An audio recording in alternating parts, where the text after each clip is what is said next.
it? Don't you wanna do it? Listen every day, 'cause he got something to say. Funny little chatterbox, Mickey Talks. Hey, Matt, as we get started right away here on Mickey Talks, brought to you by Barnes Paving, which I will thank them in a moment. But Matt, I just thought of something. We have an official new theme song by the great Dennis Shockett. Now, how did that happen? So Dennis, you know, one of the best songwriters in this town ever. Yeah. Wrote our amazing theme song, which I'm so proud of. And then because he is one of those artists that can never turn his brain off, calls me 4 weeks later and goes, hey man, I want to write you another one. We'll update it. We'll call that season. He literally goes, we'll call that season 1, however many episodes. So whatever we end I'm laughing because I love it. It's amazing. So we're either going to edit like 67, 69, 73, wherever Dennis comes in and we debut the new one. That last show was the final episode of season 1. Right. Now we start season 2. So would you say the first theme song that we just ran is kind of Beatles-esque? Yeah, totally. And yes. And then what would you say the new one is? So Dennis basically told me it's kind of a grungy Nirvana-ish sort of 90s kind of doom rock. I like it. And then the next one I want, season 3. I'll let you pick that genre, Matt. What do you want? I think you should just punk it up. Like a punk rock song? Yeah. Hell yeah. Like just speed up the original version and with a punk beat. Dennis, you heard it. He'll have that one next week. Season 2 will be 4 episodes long. Yeah. Because he'll write a new song. All right. It is Mickey Talks. It is brought to you by Barnes Paving. The amazing people at Barnes Paving are just, if you need them, they'll show you why they're so great. BARNES paving.com. You can give them a look. And if you mention Mickey Talks, you will get 10% off. They're incredible. And Mickey Talks would not be here without Barnes Paving, who is MHIC insured and incredible with the Better Business Bureau. So much love and thanks to Barnes Paving. Now, Matt, we got kind of a big guest today. We've got a great guest. I'm very excited. She's a very small guest, but she's huge in stature. Very true. Very tiny, but like me, very tiny. Yeah.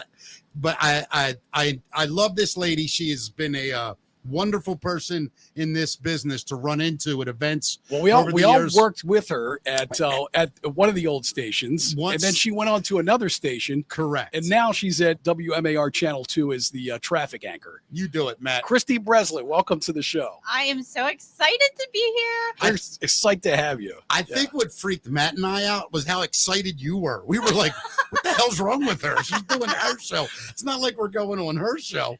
Oh, my goodness. Now, so Kristy, welcome, first of all. Thank you. Seriously, I was so excited to be here. I was fangirling. I said, I'm going to go on with the boys. This is so great. And I've listened to so many of the shows, and you guys have had an amazing lineup so far. Wow. Well, you are part of that amazing lineup. So thank you for making it successful for us. Yeah. I mean, Matt and I still are like giddy about the whole thing. Like we call people like yourself and you go, yes. And Matt, like do I not call you? I've literally said 10 times, guess who said yes?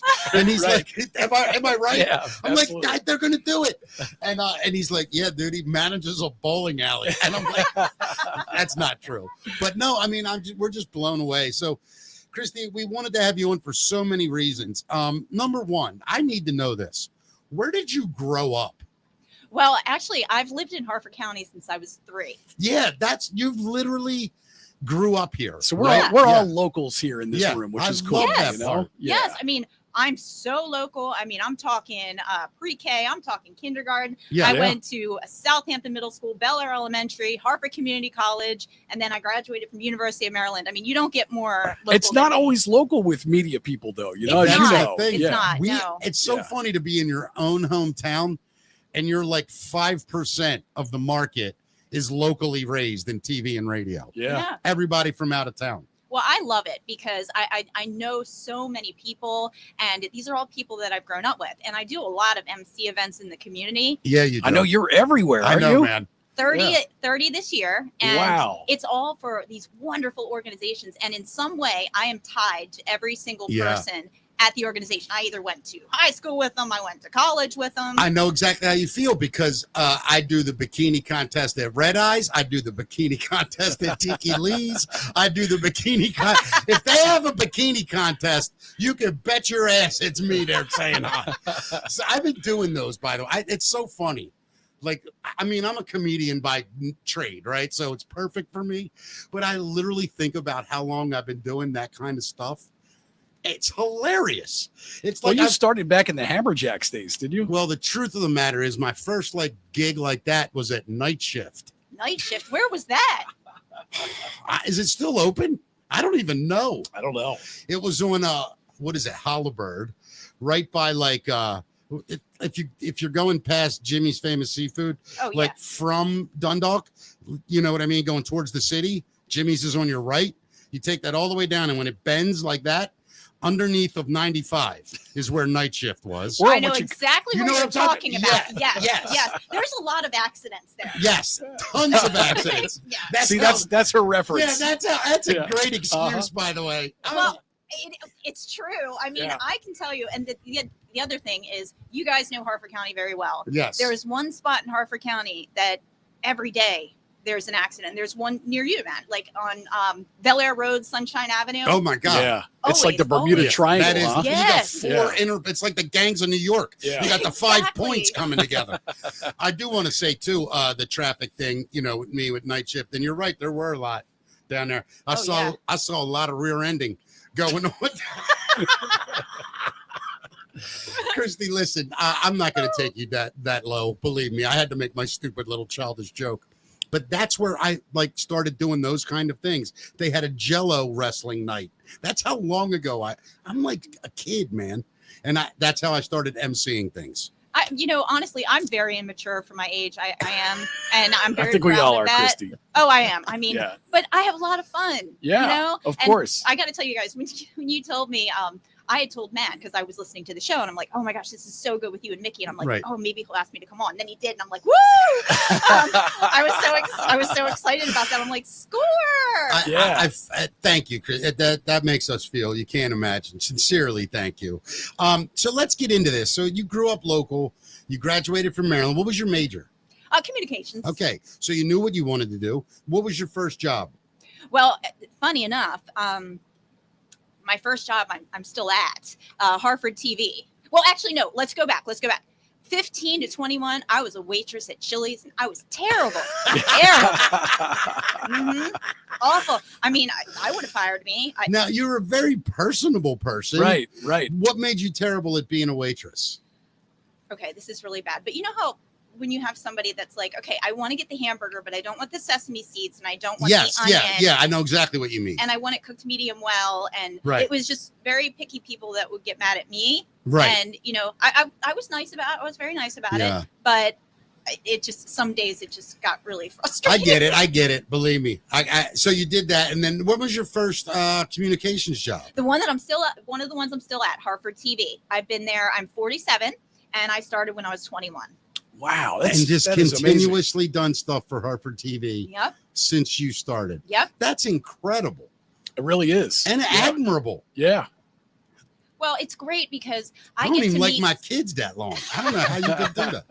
Go ahead. I get to meet so many people. Yeah. And there's so many good organizations out there. I mean, there's over 800 nonprofits alone in Harford County. Who are some of the biggest nonprofits you're doing stuff with? Well, I absolutely love Harford Family House. Yeah. And I did stuff with them. Amazing people. They're such good people. The CEO, Robin Tomechko, just really very nice lady. Enjoys what she does. And it's helping families stay together, get them off the streets. Yeah. That's so important to me because, we all have kids. We don't want to see that. Yeah. It's unbelievable. Yeah. And Matt, I got to be honest because she said it. Tammy, you remember Tammy? Yes. Tammy Erbringer, very successful woman, Harford County businesswoman, and one of the most philanthropic people I've ever met. I mean, she goes out of her way for her community. She actually, I think with you and I don't remember how long ago, we did something together with them. Yeah, we did. Was it a toy drive or something? And I just remembered meeting those people and that lady, Robin. Yes. And it's very rare. I hate to say this. When you meet someone and their passion is in the front, not necessarily the organization and no, just their passion, like why they're doing it. That's all I got from that lady was like, why? And I was like, yeah, I can get behind this. So that is an incredible organization that lady runs. Yeah. Love it. Love it. Hartford Family House is a big one. The Hartford Center, my friend Sherry Nolte runs that. They help people with disabilities. They give them employment opportunities. Yeah. That Breathe 37.9, I just did an event for them. They help with like food pantries and clothes and backpacks for kids. There's so much good. Love that. Yeah. There's so much good in the world that you just never hear about. Yeah. It's incredible. Right. And That's the I thing. get to tell those stories. I mean, I'm not going to lie. Some of them are really, really sad. Oh. We have a really bad addiction problem in Hartford County. Well, yeah. we have a bad addiction problem in the country. Yeah. And I just did something with Hartford TV. It's called Facing Addiction in Hartford County. We had a great panel of people there talking about what the disease has done to them and what it's done to their families. My friend Danny McGee. He's great. I know you guys know Danny. He was the keynote Talk about speaker. a guy that was down and out. Mm-hmm. He was living in his car, homeless. I mean, this point. is a guy that when I say nothing, like I had nothing at one point recently. He did, and what he was able to come back from, incredible stories. Yeah. And he's paying it forward. Yes. Like he goes out of his way to make sure he still helps. So He there's does. so many great people, Kristy, and you've been doing it for so long. It's incredible. Matt, I feel like she should touch us before she leaves, like a blessing. You know what I mean? Like, like, you know what I mean? Like a saint. Be anointed by her. Just anointed. I couldn't think of the yeah. word. Kristy, so you've been doing Hartford TV that long. What was the first job you ever got where you were like, oh my God, I got to call home and tell them? What was that job for you? Well, actually, it was as you know, I work for iHeart, Yes. and the traffic company that I work for, I've been with them, since I was 28, and they've gone through a lot of different names. Yeah. So when I auditioned to be a fill-in traffic anchor, I remember getting the call saying, "Hey, we like you. Would you like to be a fill-in for Channel 13?" And I said, "Oh my gosh, yes!" And that was 2005. I started filling in for them in 2005. Wow. 20 years ago. 20 years ago. Yeah. Yep. So was that the one when you hung up, you called mom, dad, whoever, and were like, I got it. Was that the one that you flipped out about? That was one of them. Yeah, That was one of them. I'm like, oh my God. I was like, I'm so excited. And it was great. And I filled in. I was the fill-in for 5 years. And then in 2011, they came to me and they said, "Hey, we would like you to be the afternoon traffic anchor." But before that, in the time between, that's when I was with you guys. Yeah, I was remember. doing traffic on 98 Rock. Yep. And I filled in for Detour Dave when he was sick. God bless his soul. Yes. The great Detour Dave. He for was sure. amazing, Yeah. just amazing guy altogether. Incredible. And then I started doing the lottery drawing. Yeah, remember that? That was so much fun. Yeah. And I was filling in on the Bay, and I was filling in on Channel 2. So I dropped for 5 years. I was doing all those fill-ins, and then when Jay-Z came along, I did that, and the only thing I could keep was Hartford TV, and that's nonprofit. So of course they let me do that. Addressing Hartford County, I want to say something, Matt. I've been saying this to Matt for a while. To me, Hartford County is the new Baltimore City. Yes. Like, what I mean, Baltimore City is still Baltimore City, but Hartford County now has so many restaurants, so much nightlife, so many movie theaters. It is overwhelmingly busy 7 nights a week. Oh, it's is. like a mini city. Yes. I don't know how to explain it to people. And that's why, Matt, when we look at our stats and we're like, wow, look how many people listen here or listen there. Like, I think what's happening all around towns are wild. It's cool to watch. Well, yeah, Hartford County, I'll tell you one thing that I did recently is I did the Bel Air Town Derby. That was so much fun. What is that? What is that? So my friend Todd Boyle that I went to high school with, he's with the town of Bel Air. And they started this derby 3 years ago. They shut down Main Street, and all different companies, they build these little cars that the kids can ride in. Oh my God, we had that in Bel Air? Yes. I didn't even know. It. I was didn't know the either. race master, and I don't know anything about racing. Wow. It was great. I want to race a car, Dude, build a car or something. Next year, we're figuring out how to get in. The Mickey Talks A car? Mickey Talks car. I will get you in. And Hell yes. These people work so hard on these soap. Yeah. It's on. derby We're going to cars. have a jalopy. You wait, dude. Yeah. Jalopy. Wait till you see it. And the kids, they're intense. I believe it. It's competition. And we do a big awards ceremony at the end. So much fun. Oh, cool. what a great event. Yeah. So Kristy, talk, you've been doing traffic for over 20 years now, right? Right. Yeah. Yep. So talk a little bit about, give us some behind the scenes for people that don't know, how you're getting all your traffic and how it's kind of changed over those 2 decades. Well, there's been a couple things. So it really has changed. As you guys know, the Key Bridge, that was a game changer. Yeah, wow. That changed all the traffic patterns. I got to tell you something about that Key Bridge. I know it has caused hell around this city traffic wise, but I don't know if you know this, Kristy. Like, I think I would rather, I'm not making this up. I think I would rather be caught in a building that's on fire and have to get out than to drive over a bridge. Like, I cannot do it. So but you still want it to exist, right? I So want that a tunnel. we could drive on the Beltway. I want a tunnel. A tunnel, yeah. Yeah, that's what I'd like. A lot of people want that. Yeah. I don't care what it is, as long as it diverts traffic and is under the water. Yeah. Yes. Well, Mickey, I know, I know that you're scared of the Bay Bridge. I'm scared Petrified. of that too. I couldn't do the Key Bridge either. I couldn't do it. The Bay Bridge, I think that's one of the It's scariest. number one. It is number one. And I was so proud of you when you said, "Oh, I made it over." Well, I wasn't driving. Oh. That was just me in the passenger seat. Oh my That's how goodness. scared I am. Yeah, you talking about on Sunday when I was like, yeah. Yes. Did you see that post, Matt? I posted on Sunday right before I got on the bridge. I was like, about to enter the bridge. If I don't respond after this one, I didn't make it. I'll tell And you that what. was for the passenger seat. Yes, Yeah. but I'll tell you We're why. going to hypnotize you, man. I know you keep saying that, but here's why I was freaked out. Yeah. Sunday, because the world's going crazy right now, and I thought, great, I'm going to be on the bridge. It's going to get taken out while I'm on it. And but as soon as I got off the bridge, all I wrote was "made it."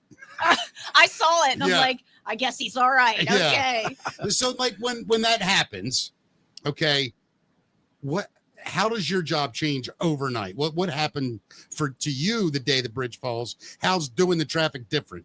Well, here's the thing. So many people, as you guys know, rely on the Key Bridge to get to and from work. So there was people that couldn't get to their jobs, and there's also people that lost their jobs because they were a part of, the Key Bridge brings a lot of business to this area. Yep. So I remember it happened at 1 a.m. I must have watched that video of that bridge fall 100 times. Yeah, it was unbelievable. It was really crazy. Was. I didn't think it was real. Oh, I didn't either. And then I have graphics now my traffic reports, I make up the graphics myself. Yeah. I have a traffic company that provides the graphics, but when there's an accident or anything, I put it in there. I pick the traffic cameras. I pick the order. So Really? So you assemble the report yourself? Oh, absolutely. I never knew that. Yep.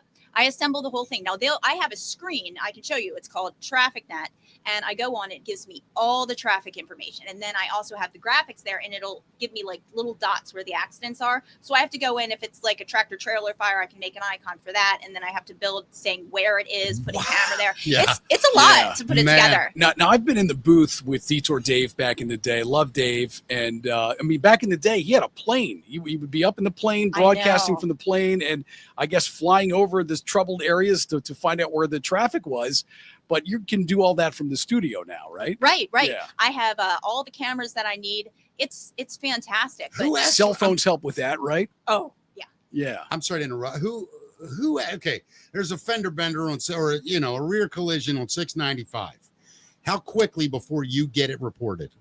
I could have it within 5 minutes. Who gives it to you? Well, the traffic company does, because how do they get it? Do you know? Yes. Okay. They have. They're always constantly on.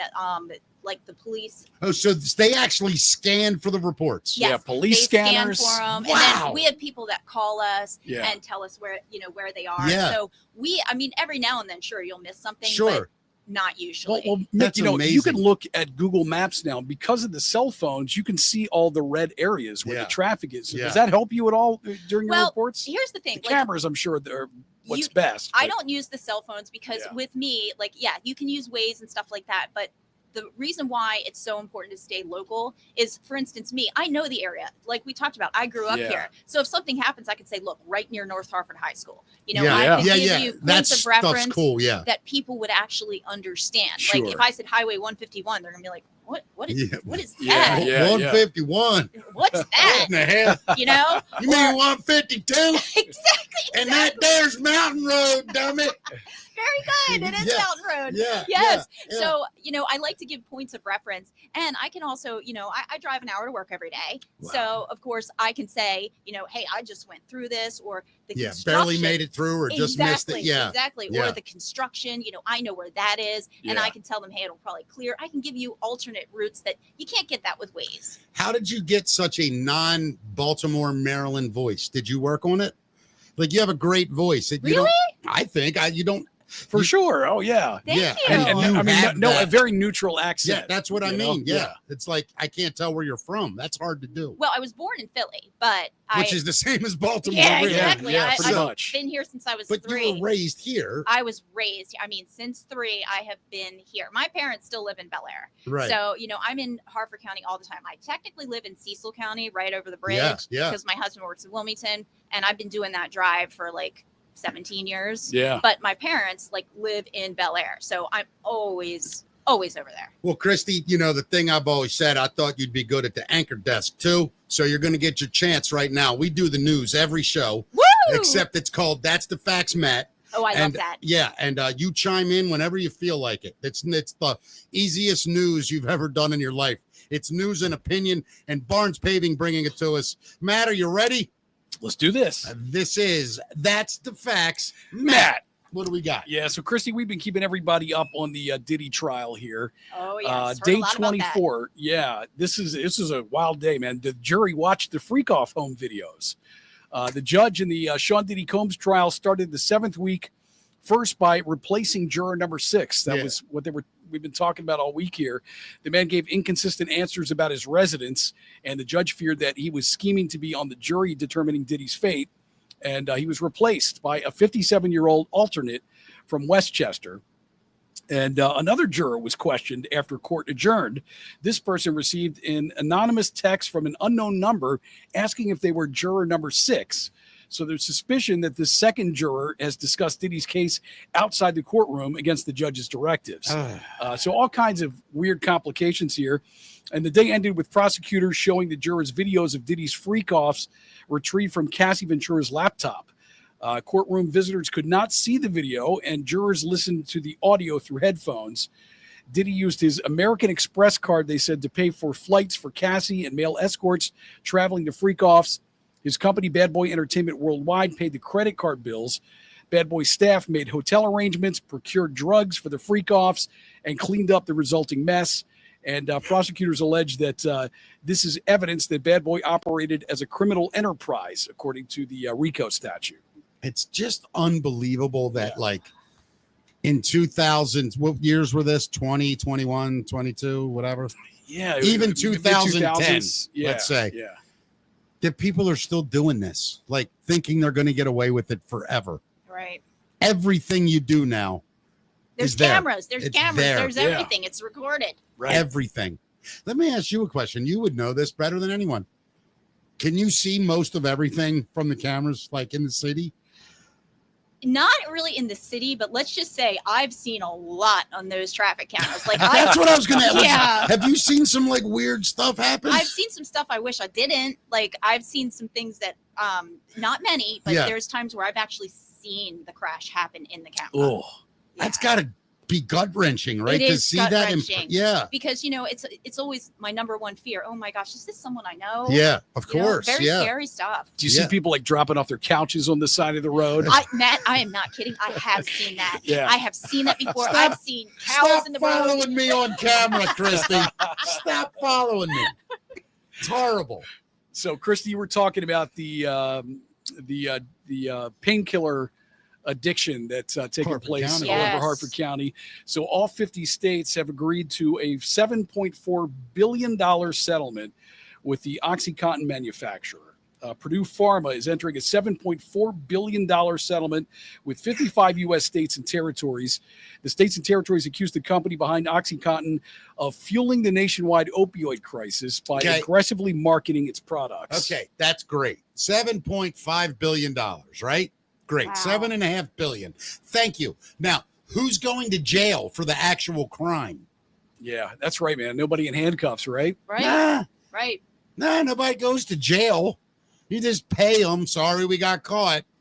It's disgusting. And it ruins people's lives. Like I've seen way too many people's Kristy. lives ruined by that. Why? It's so upsetting. You know, they really need to make, just like they made cigarette ads illegal in the 1970s, they need to make drug ads illegal. You'll never get me to understand why they can do that. And then they go, well, we said what the side effects are. Yeah, you said them like this. If you take this, you're going to probably have, and then they go, cirrhosis of the liver, and you're going, all the side effects are worse than the original affliction that you're taking the drug for. Yeah, right? holy shit, I was sad yesterday. Today I got diarrhea. I got 4 other things. And death. Yeah, but yes, that scares me. The side effects, because it seems like the list is longer than the benefits sometimes. Right. Always. Sure. Always. Yeah. I mean, we'll get into that one day about medicines. We'll get into that one day, Matt. Today's not the day, but it's insane what happens. Well, we were talking about Joey Chestnut earlier in the week, and everybody was wondering whether or not he was going to be in the Nathan's hot dog eating contest. And it turns out he will be there on July 4th. The 41-year-old is a 16-time champ, but was barred from competing last year because he partnered with Impossible Foods to promote its vegetable-based franks. He says that he's thrilled to be back after downing a record-setting 76 dogs in Nathan's 2021 competition. And he says he's going for 80 this time. He holds the world's hot dog eating record after scarfing down 83 hot dogs and buns during a Netflix contest last year called Unfinished Beef. Hey, Matt, no lie. Or Kristy, I mean, Matt, if you say you're sitting down and you're hungry, you're really hungry. Yeah. And somebody gives you a tray full of hot dogs. Be honest. How many could you eat? Just sit until you were like, all right, I can't eat any more of these. How many? I mean, painfully, I could probably get like 4 down. That's what I was thinking. Like after the third, I would literally hot be dogs like, and buns. Yeah, I would be like, could you eat 2? Maybe, I mean, you're tiny. maybe. Right, yeah. I mean, I love Nathan's hot dogs, but I don't love them that much. Right. I don't even think I could do that much chocolate, and I am a chocolate fiend. Yeah. The only thing there's a couple things like pasta. Oh yeah, if I have red sauce, a good meat sauce, and I could eat 1.5 pounds, 2 pounds of pasta. Yeah, well, put me in front of a TV and I'll down an entire bag of anything almost. But man, 80 some hot dogs in what 10 minutes? In 10 minutes, that's 8 hot dogs a minute in 10 minutes. Yeah, that's good for him. Yeah. Okay, if that's your thing. Here's the other thing. When is he going to age out of this? He's 41. I mean, at some point, doesn't this become dangerous for you? I mean, well, I saw that interview with him that time, and they had the 3 different doctors all looked at him, and they were like, they actually said that the way he prepares, the way he stretches his stomach during the season, and then what does he do to prepare? So he'll build up by you'd think he'd starve himself. Yeah. It's the opposite. He loads up. And then what? You're stretching your stomach. Wow. Oh my goodness. So and then when it's time to fill it, you're not fighting the stomach's urge to contract. So is it like water or food that he's putting in his stomach? But it's combinations of everything. And then it's like, if he eats certain things, it will coat the inside of his stomach and help with pain and elasticity. Wow, there's like a whole science to it. And this guy, he's probably got a doctor on his staff at this point. Oh, he right? has to. He's got to. Without a doubt. Yeah. If that's what you do for a living, right? I mean, I would imagine the biology that must take place. Oh, it's got to wreak havoc on your health. I don't know what it is, but I would love to know from a doctor or a nutritionist, or that would be interesting. What does he win? I forget. What is the prize? It's a cash prize usually, but it's nothing. It is nothing. I think it's pretty good money. I think it's a year's salary. Is it? I thought it was $10,000. If there only was a device where we could look it up and find out the answer to that. As Mickey does it right now. Yes. What is the grand prize for the Nathan's hot dog eating contest? I'm going to say I'm going for 20,000. I'm going to say 75,000. All right. What do you say, Mick? $10,000. It's 10,000. I told you guys. That's all? Yeah. Wow. I mean, I would get it if it was like $50,000. Well, you know what? You know where he makes his money though? Is on endorsements. So Right. Nathan's Hot Dogs was his endorser for a while, who was the Japanese guy? Kobayashi? Was it Kobayashi? Something like that. Yeah, it's the guy he went up against in the For world years. record. Yeah, right? yeah. And those two went at it for years. Yeah. I think his name was Kobayashi. I think you're right. God, I hope so, because I don't want Japanese people to think I'm just making up names.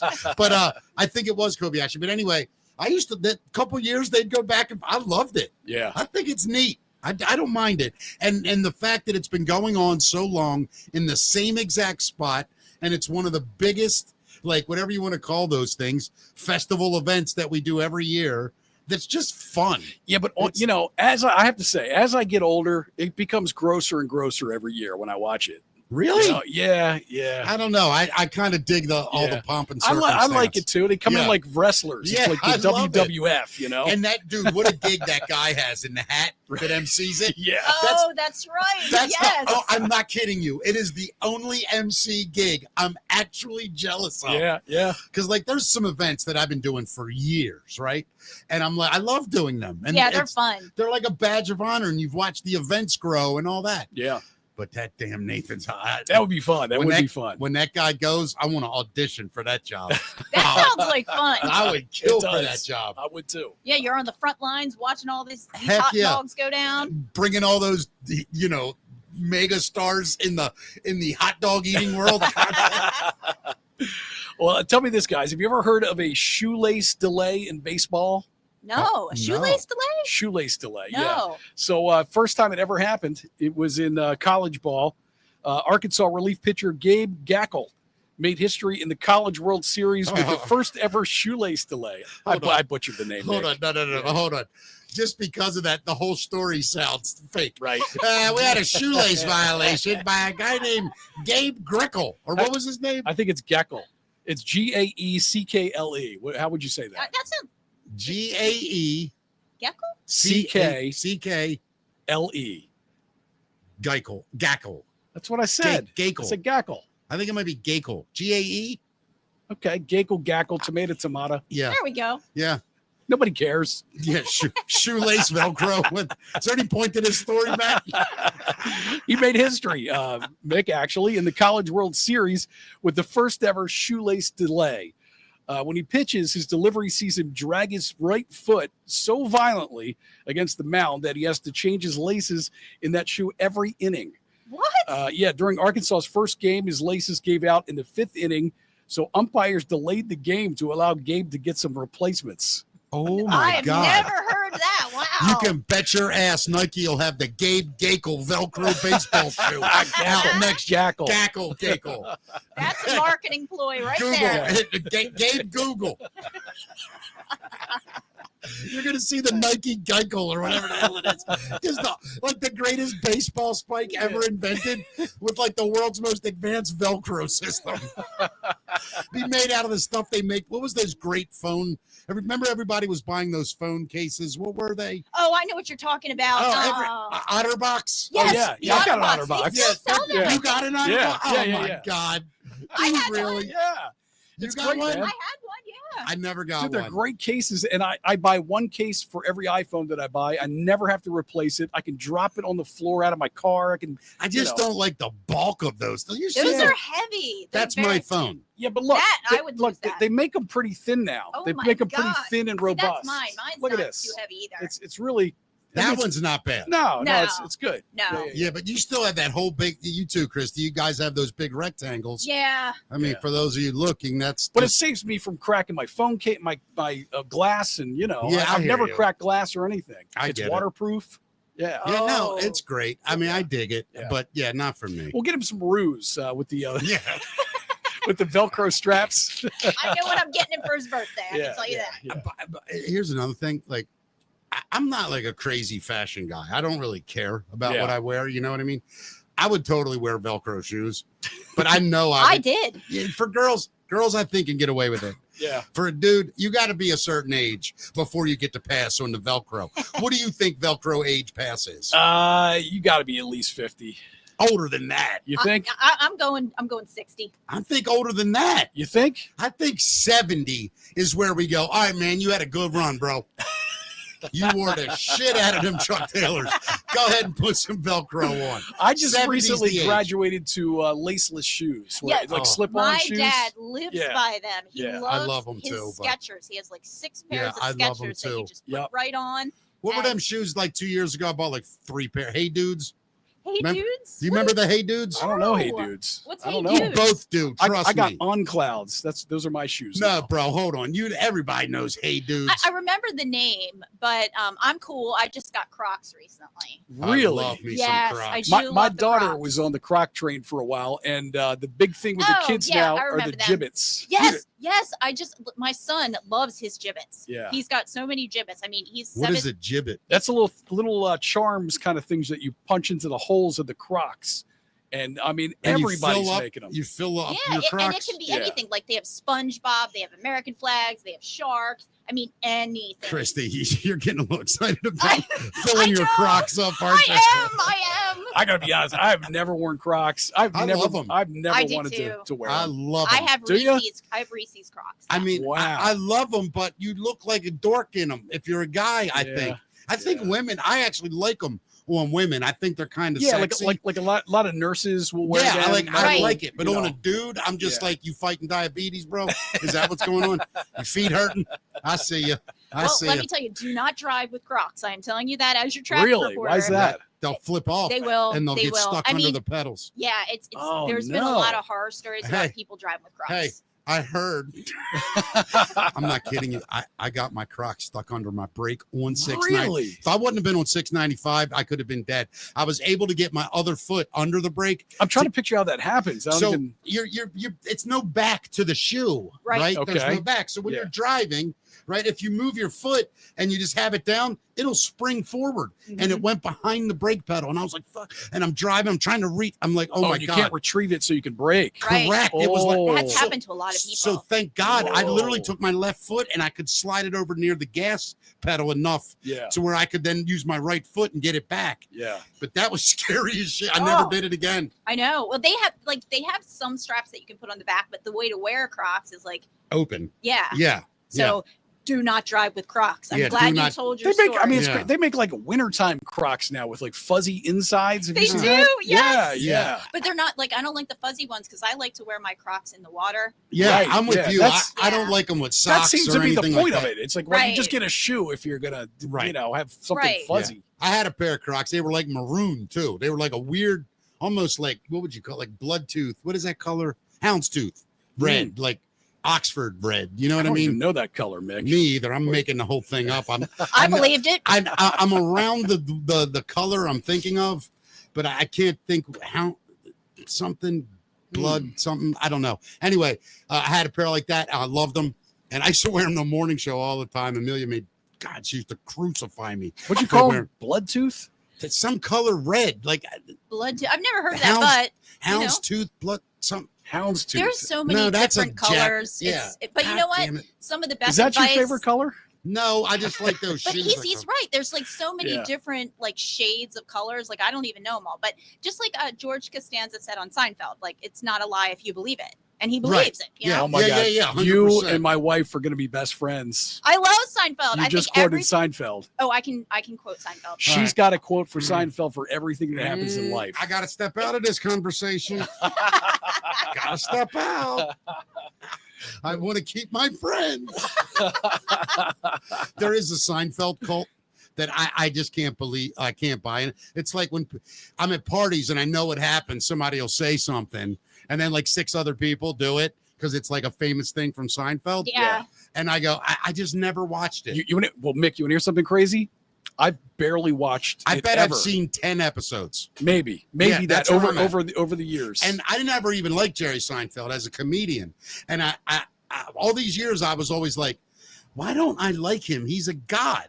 And then when I watched his comedians in cars, well, getting I love his coffee, comedy, man. I never did.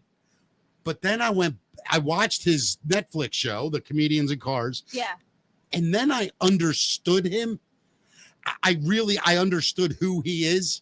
And then I got Why his doesn't comedy. Mickey understand my comedy? Yeah. But like, I mean, somebody, you're like, that's what she said, right? And then if 50 people go, that's what she said, that's what she, or whatever, no soup for you and all that shit. Right. Oh yeah. There's Yeah. a quote for everything, like right. marble rye bread and lip reader. Yeah. Right. I Is mean- that your favorite TV show? Is Seinfeld? It's one of them. Yeah, It's yeah. one of There's them. a good question. Guilty pleasure TV shows for Kristy Breslin throughout your life. Is a teenage girl favorite show? Oh my. Gilmore Girls. I knew it. I knew it. I loved Gilmore Girls. I can't help Who it. didn't? All right. Let's see. Favorite band as a teenage girl? I love Nirvana. Really? I love That's where Nirvana. you were then. Yep, Wow. that was my time. That's that was my time. Great call. Okay. And your favorite movie as a teenage girl? Clueless. Really? And I still love Clueless. Yeah. Really? That sounds about right. But Yeah. it's been overtaken now. I actually, there's a big debate. Yeah, that's what I want to ask you now. Favorite band all time now? Oh, now. Like when you think back, if you had to put something on for a long drive, what's your first choice? I'm going to be honest, Journey. There's nothing wrong with that answer. Journey. You Nothing. know, their greatest hits. I could just sit there and listen to that all day. Favorite movie lifetime? Okay, so I have a new one. I really like Maverick. Have you Maverick. seen Maverick, I the haven't seen it, sequel no. to Top Gun? Oh, yes. Oh, yeah. Love that. And Twisters. The new Twisters. I love you are so much like me, just the action movie like I junkie. love it. Yeah, I do love too. it. I Yes. love great family movies. Wait a minute. Is that Yeah. is that like the Twister movies you're saying? Well, it's the new one. It's not really the sequel to Twisters, but they did Twister in 1996, and then they came out with a new one. Because I recently. love the original movie. Oh, Is this that the one one with- blows it away. Really? It's so much. It's Wow. amazing. Now, Okay. you watch your mouth, young lady. Was it Bill Paxton was the lead in that? I believe so. He was, yeah, he yeah. was, but now you got Glenn Powell in this one, All right, I Ah, like Glenn Powell too. and he's the Tornado Wrangler. I'm gonna get the T-shirt. okay. I Okay. like it. All right, All I'm right. in. I'm in. Damn, not bad. All right, Kristy, I'm hanging with you. All right. I'm all right. I'm just being You're- completely honest. You're in the club. You made Thank it through you. the front door. I Yeah. love it. All right, guys. So I don't know if you heard it, but there was a baby shower that turned violent here in our home state of Maryland. I did hear about this. You did. Oh, I didn't. I heard about it. Yep. Yeah. Robin Lisette Alexander allegedly turned a baby shower fight into a hit and run on June 1st in Indian Head, Maryland. After arguing with another woman, Robin got in her car, drove at the person she was arguing with and two bystanders, and then rammed the rival's parked vehicle. One woman went to the hospital with injuries that were not life-threatening. Two others were treated on the scene. A child sitting in the parked car was not hurt. Jesus. Guests slashed the suspect's tires to stop her deputies, to stop her until deputies arrived, rather. And she now faces 8 aggravated assault counts and 2 property damage charges and is out on electronic monitoring while the case moves forward. What happened? Does anybody know? Like, I would love to know those they details. probably got in a fight. Like, who's the mother? Yeah, it probably was something like that, but it was pretty significant because I remember that I'm the story. baby's mother. That's my baby. Don't even try my baby. 2 women arguing over whose baby it is. Maybe we'll get her on the show. Robin Lisette Alexander. Say it one more time. Robin Lisette Alexander. Miss Alexander, if you would like to come on and explain your side of the story, this is a comedy show, and you are very welcome to do it. I'd love to hear the story. Oh my God. I'd love the inside details on that. Hey, Kristy, I know you're you work for like real journalism, like TV. No, seriously. But I don't know if you know this or not, but do you know that Ed Hale announced his candidacy Yes. for governor on this show? I love Ed Hale. So do I. He is the nicest guy. And remember when we played soccer and I was the captain? No, you were the captain, and our team was really bad. So wait, you were the captain of one team, and I was the captain of. I was the captain. Like when we did Team Mickey, you were the captain. Yeah. And then a couple years before, I was always the captain, but Yeah. I was the worst player on the team, like every year. So you guys lost, right? Oh yeah, we always lose. And then when I was the captain, did we lose? I think we lost. Yeah. Now here's the question though. What team was better? The team you captained or the team I captained? I'll answer for you. It was the team you captained. Now, let me ask you a question though. There was something I remember about your son, the shirt. What was Oh it? yes. My son Alex wears his Team Mickey shirt. I I've love got this. a picture of it. It's Love that. great. It is great. He wears it all the time. And he's like, Mom, I love this shirt. And I said, Alex, I love my son, but I remember I heard what he said at that soccer game. He's like, this was actually before you. Yeah. When I was doing the game and Sharon Jabala, she was a traffic reporter at 13 too. I remember her. Both Yeah. of our kids were there, and Alex didn't know, but it was on his phone, and him and Sharon's daughter were talking, and he's like, wow, my mom is really bad. And she's like, yeah, my mom's really bad Oh too. my God. And he goes, no, I think my mom is worse. And I'm looking at it, I'm like, wow, that's like That's harsh, Alex. Very That hard. is so funny. I do remember. It was so much fun, the media game. Oh, it's great. It was so much great. fun. Those kiddos, they'll put daggers in your hearts, won't they? Oh, it's the Well, yeah. just like you guys, mine is leaving for college. I'm Wow. devastated. Where's he going, or He's- she? I'm sorry. Alex is going to Towson, which is Well. a half a mile from Channel 2. I'm very Right. excited Yeah. about Yeah, that. yeah. He's gonna love that. Oh, well. Mom, I need $20. You're 3 blocks away. Hurry up. Well, it was, my news director now, Kelly Groff, dear friend of mine. Yeah. Oh, she's just, I can't say enough about her. Hi, Kelly. Oh, she is. You guys would love Kelly. She gave Alex the nicest card. She gave him a $50 gift card to Target. And then, Card. Wow. I nice. thought she said car. Yeah. oh, no, I'm like, I want to work for Kelly. no, a Jesus. card. And in the card, it said, Alex, we'll do the best we can to keep your mom off Oh, campus. That's awesome. It's not going to happen. It's That's not going to awesome. happen. That's hilarious. Are you a tiger mom? Like, are you a like helicopter mom a little bit? I kind of am. Yeah. I kind of am. But I love my kids. And my daughter is a type 1 diabetic. So Right. I am glued to my phone. Sure, I have of the course. app on my phone. So I watch her numbers. And she's great. She's great with it. But, you get scared. Of course. But like, does your husband ever have to look at you and go like, they're fine? Like, Oh, daily. yeah. Daily. Yeah. I'm absolutely ridiculous. You're that mom where I am that mom. dad's entire job is this, honey, shut up. They're fine. Sit down. You Be know quiet. she's a great mom, Of right? course. Well, Yeah. I love my kids. There's nothing I wouldn't do for them. But, Alex said I let him go to senior week with his friends. Yeah, that was tough for and- me and my son too. Oh, I was but- the whole time. I'm just like watching him, stalking him on 360. I Yeah. hit it, seeing where he is, and then I would text him every night. How are you doing? I'll never forget the text. He goes, "Mom, let me be free," with little prayer hands. I can't do it, even I though te- they're grown. They're my babies. Carlin went down for senior week, and I texted him the first night. And I did it kind of early because I didn't want to be, that parent at 2:00 in the morning. What are you doing? So it was like 11:30, and I'm like, having fun, bud? And he wrote back, just got locked up, bro. Oh my God. Oh my God. That is hilarious. And I was like, you little son. I didn't say, I wouldn't kill him. But it was so funny, man. That's hilarious. Yeah, it's great, though. But no, you do, man. You can't, when you have kids, Matt, your daughter, in a couple years when she's going to the beach by Oh, God. herself, your head's going to explode. The first time my daughter went, it took me 48 hours to be like, okay, I lived through it. Every girl I know that's my age lived through I it. don't want to think about this at all. No. Oh, it's Oh, upsetting. But then yeah. it was funny. I should have done it, but okay, I should have. I was drove- looking at I drove 360. there at 3:00 in the morning. I would have done that, but he was at that club is still there. It's, No way, the underage club, yes, the H2O. 18 yes, Yeah. he was there. I'm like, what is this? Yeah, and yeah. my husband looks at it. He goes, oh my gosh, that was there when we were there. What's it called? Like bubbles or No, something? I think or- it's H2O. H2O. Yeah. Yeah. right. I'm barred from there. Well, court I bet order. you are. No, I'm kidding. That, churches, preschools. Can't go to any of the fun places. There is a senior center that's willing to let me try again. Right. Oh, Kristy, Oh. you're going to be in highlight reels, Kristy. Oh, I can't promise. wait. I cannot wait for that. That's why I said I want to be on Mickey's Talk. Mickey Talks, because you guys are going to be huge, and I am going to be one of the guests that was on the early episode. That's right. Your number, what is this? 62? 62. Oh, 62. oh my God, that was funny. Oh, what else we got, So dude? the Are we still in the news? I we're don't even still know in where we news. are. Yeah, Okay. yeah, We yeah. We still are. have some All great right. stories. Just checking. The doctors are now warning of the dangers that come with peeing while standing up, guys. Oh, To pee or not to pee while Yeah. standing up is Not the good question. for your shoes, by the way. Not good for your shoes. what are the dangers? I'm Yeah. curious. Yeah.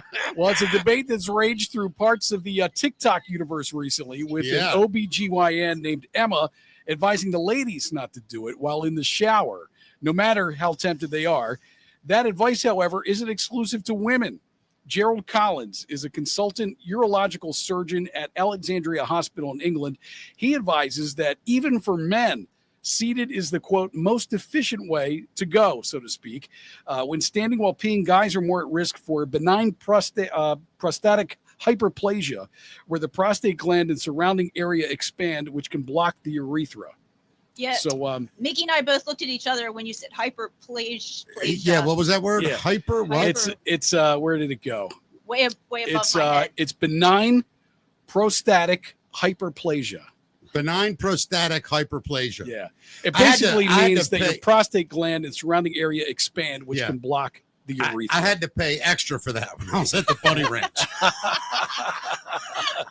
Sheesh. Turns out it's not that much fun. Yeah. So you're gonna start peeing while you sit down? I don't know if I could do it. If every time I had to pee, I sat. I mean, it's kind of embarrassing doing it in those stalls, right? yeah, like at the urinal, At they're the going to urinals? be mad at me. If they're all waiting in line and I decide to sit in the urinal, they're going to freak out. I'm always embarrassed when I do that. You know. Yeah, last time I did make a good friend. No, the last time I did that, I don't think I've ever done that, to be honest with you. And I don't know, even if the doctor was like, it's much better for you to sit down and go to the bathroom that way. I don't know if I could psychologically do it. Well, men for probably millennia have been peeing standing up. Is any Which man is- peed sitting down? Yeah, but don't you think the body, I think it's the way we are naturally do it. Like, I'm not being funny. I don't see monkeys and gorillas, where we came from. I don't think they're doing that. Like sitting down, you mean? Yeah, I don't think. Right. They're just standing there letting it fly. That's what I'm saying. They don't even care if you're in the same room. Right. Monkeys don't give a shit. They don't care at all. Yeah. Right. So if it's to the point where not only I can't stand up, I got to sit down. We're that dainty now. Like, where are they sitting? Where are monkeys and cave people sitting? Yeah. It's like crazy. I don't buy it. I'm not buying it either. I'm Mick. not buying it. I don't I'm know. getting a second opinion. Yeah. Luckily, this is a story that I can't chime too much in on. Well, I won't say that. Not you. I had another joke. I don't want to put you in this joke. It'd be terrible. But Matt, I'm just saying, I know some girls that might have to struggle to make a decision. Because I do know a girl that actually likes peeing in the shower. Is that right? Like she says, I feel like a guy because I can just stand there and in the shower. And I'm like, okay. Like I've never thought, look how lucky I am that I can stand in the shower, right, and have it go all over my feet. Look how powerful I am. Yeah, look at this. All of you take heed. Like, no, I've never had that moment. Yeah. But I get like how for a woman. It is convenient though. It's way less convenient for a lady to be like out in the woods, for instance. Yeah. Right. I mean, Yeah. 1,000%. Yeah. Yeah. I mean, I'm going to ask you a question, Kristy. Like, you're out in the jungle and you got to go to the bathroom, right? And are you worried about, the only way you could do it was to stand. You're going to do it right out of necessity. Yeah, right. I'm going to do it. But if you have the choice, what would you do? Oh, jeez. It makes more sense. Women, especially when they go to like public restrooms, don't they hover? Yeah, They do. Yeah, it's called hovercraft. Yeah, hovercraft. And listen, and let me ask you, it's funny you say hovercraft because I don't know if I should talk about this, Matt. Stop me if I shouldn't. All right, I'll stop you. You're married, right? True story. You're married, Kristy. Yep. All right. I've been in serious relationships my whole life, marriage, girlfriend, lived with women, shared close proximity. You hear each other in the bathroom. When a man goes to the bathroom, it sounds like a glass of water being poured into a toilet. And when a woman goes, it sounds like you have the PSI turned up all the way on the smallest hose in the world with 25,000 pounds of pressure.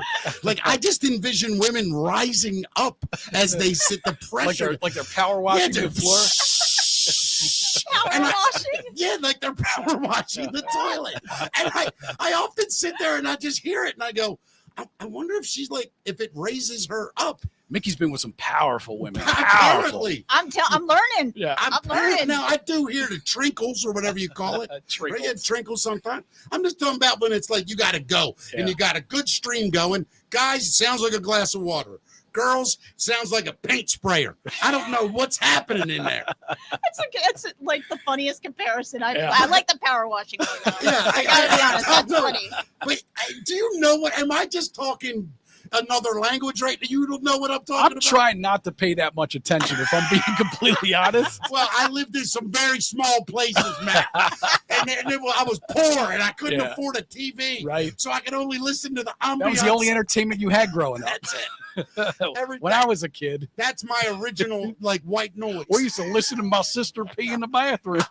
Hey, you know what? If it puts you to sleep, it puts you to sleep, right? Oh, my God, whatever works. Hey, by the way, I found out last night, you know what my new favorite noise to fall asleep is? What's green noise. See, I do white noise. What's green noise? Green, you know, have you flown?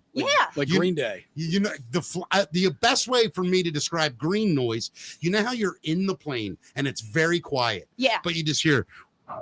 Yes. That is what green noise is to me. So it's like a specific frequency, I guess. I guess, yeah. The tonality of it is just, and like when I'm on a plane, I hate flying, but if I focus on the sound, which to me the sound is, we're just going through the air like we should be. And it's like that. I can't do the sound, but you know what I mean. I know exactly what you're talking about. Yeah, because I've flown a lot. It's not quite that like buzzy. It's more like, I can't do it. Because there's white noise, brown noise, green noise. It's all different frequency. To me, a lot of times I can't tell the difference. I'll hear these I like the green different noise. noises on YouTube. Yeah. I didn't know that, but I cannot sleep without white noise at night. Oh, I don't think I. What do you have a sleep machine? Yeah, well, I have one of those little white noise machines. And I'm just so used to it. I got a little thing next to my bed, and I just hit it. They're great. Nobody buy a noise machine. All you have to do is this: Alexa, play white noise. People's houses are going to flip out right now.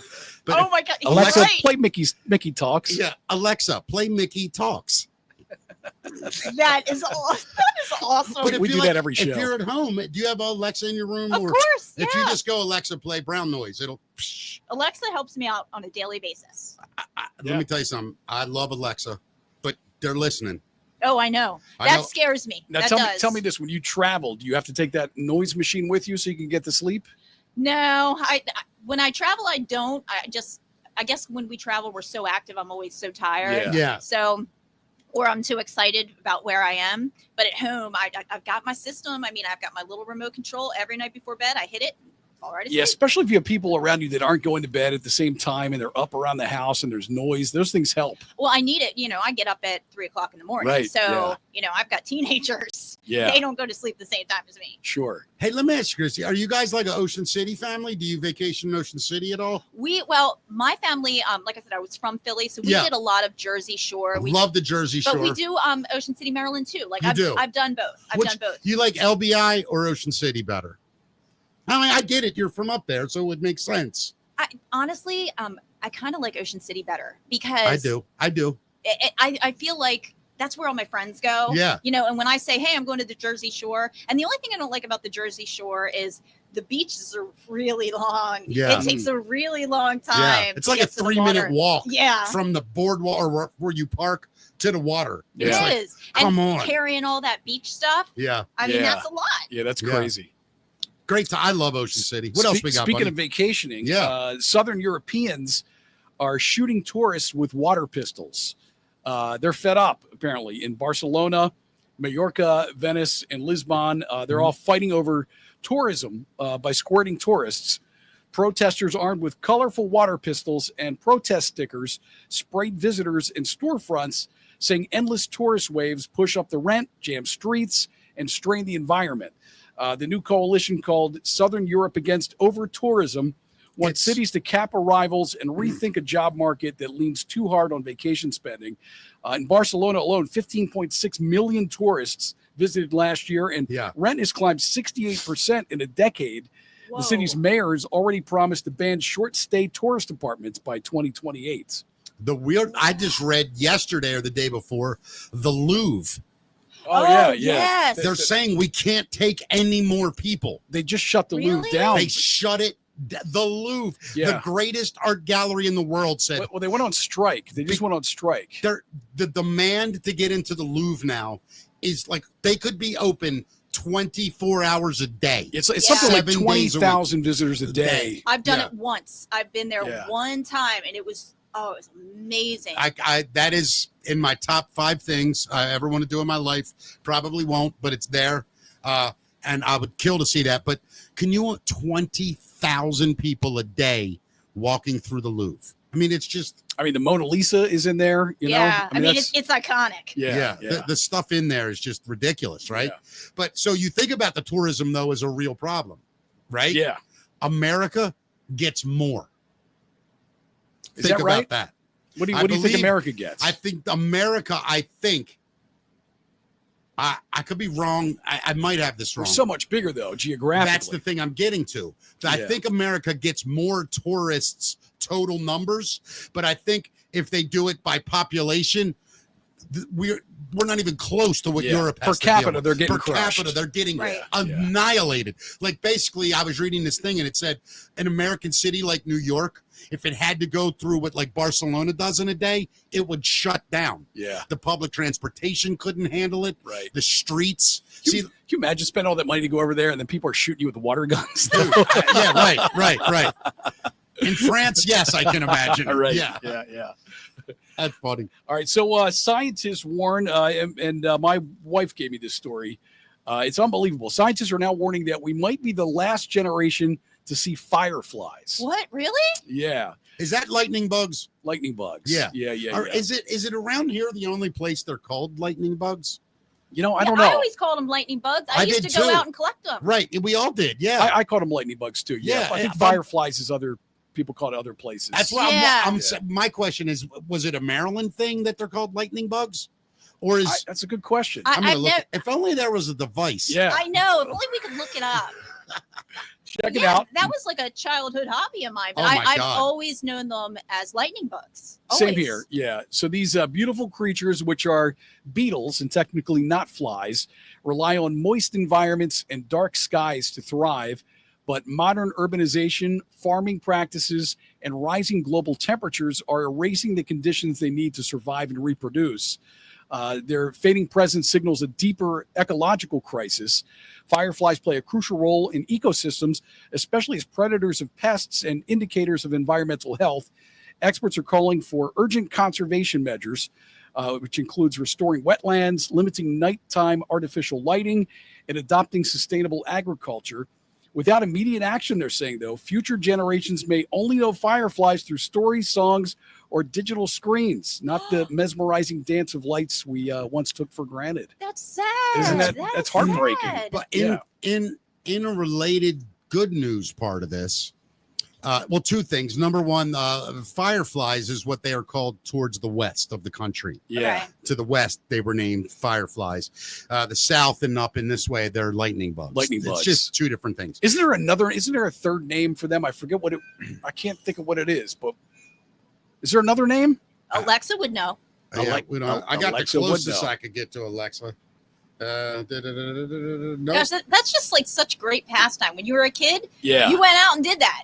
You collected lightning bugs. Absolutely. I mean, that just signaled like a summer day, summer evening for you, right? That was just the look of a summer evening. I just thought of something like this is funny to me. Yeah. Because of what you asked me, isn't there a third name? Right. And I could just picture a movie scene or like two dudes getting stoned and they're just looking at all those lightning bugs. And the one guy's like, that's a lightning bug. And the other guy's like, nah, man, that's a firefly. And then they realize, and then one of them goes, isn't there a third name? And he's like, yeah. And he's like, what is it? And he's like, I don't know, man. I don't know, but they're fucking awesome. And they became the fucking awesome bugs. What'd you do last night? No, we just sat out, watched a couple of these fucking awesome bugs. Fab bugs. You could call them fab bugs. Hey, do you have like great memories of like being a kid and just them lighting up your whole backyard? I do. Oh my God, for sure. I had like I the really nets do. and the little cages and everything. Yeah. I had all that. You were fancy. We had an empty mayonnaise jar. Yep. I'm not making this up. Yeah. And we punched holes in the lid. And coffee cans too. And coffee cans worked. Yeah. And then you kept them in there and they died while you slept that night. Yeah. And then you woke up and said, these lightning bugs suck. Or when you were really little, you used to pick the little lightning part out and rub it on yourself. Rub it on yourself or the sidewalk. You savage. You wow, savage. man. This is a side I did not know. I never did it. I never did it. You Nope. didn't do that? I named them too. I would have them. I would name them. Did yours live? Not really. Yeah. Okay. Yeah. Not for very long. I feel bad about it now. I mean, I didn't see it that way when I was a kid, how evil and twisted it was. Yeah. I mean, had I known this, you wouldn't not be doing the show with me right now. I still love you, Sick Matt. I bastard. still Thank love you, you. Kristy. You Thank are a savage, Yes. is what you are. Scientists are also using drones to unleash thousands of mosquitoes in Hawaii. They're doing it to save a bird species native to the island. The lab-raised male mosquitoes are meant to breed with the invasive ones on the islands and produce sterile eggs that will help suppress avian malaria. These colorful songbirds, known as honey creepers, were once abundant in Hawaii, filling the air with their chipper songs and vibrant plumage. However, these native creatures are now struggling to survive because of avian malaria.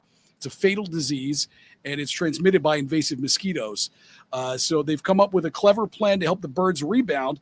They're using drones to drop in thousands of lab-reared, non-biting male mosquitoes engineered to carry a bacteria strain that interferes with reproduction. And when these special males mate with wild females, the resulting eggs will not hatch, which should reduce the overall mosquito population.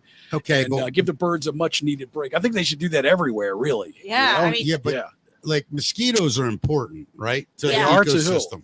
I What is think it they important are. for? yeah. I don't know, but I don't know why, but I think we have to be. They're horrible. I agree, but I do think they're like bees. They just like carry disease everywhere. right. Well, I mean that's the downside of it. Yeah. But I forget What is the upside? Oh, they annoy Alexa? other people. They annoy other. That's a good question. What is the positivity? Because I'm sure we could just spray Earth and kill them all. We should in a day. eradicate them, right? I like the name honey creepers, though. Yeah. I have not heard that before. I know. I haven't seen a picture of the bird. I've got to look for that. Yeah, I mean that's interesting. I would personally, unless there's some great reason for them. Here we go. All right, what is it? Mosquitoes play a surprisingly important role in ecosystems. Despite being widely disliked, they serve as a crucial food source for many animals, including fish, birds, bats, and other insects, both as They don't taste that good, man. I'm agreeing with you. Additionally, some mosquito species contribute to plant pollination. Oh, see, So this, why don't they you take really? your selfish little ass and check yourself before you try to have a freaking extermination of all the mosquitoes? I mean, we've got these flying little vampires flying around the sky, I hate carrying 'em. disease and sucking our blood. yeah, see, that's the part that scares me. I'm not good with blood. I am that person. I completely admit it. Every time I get my blood drawn, I pass out and throw up. Every time. Really? Do you really? Every time. Yeah. See, I thought I was bad. I don't throw up, but man, I get real close to passing out. I just, it's something about that. Like I've had a ton of dental work. That Yeah. doesn't bother me. But Right. when they put the tourniquet, None of that can't I'm bothers the same way. Needles, I don't like them, but if I'm not looking, as long as I don't look at it, like that pinch, it's like a little, and that burn of the alcohol, I'm like, Nope, I know.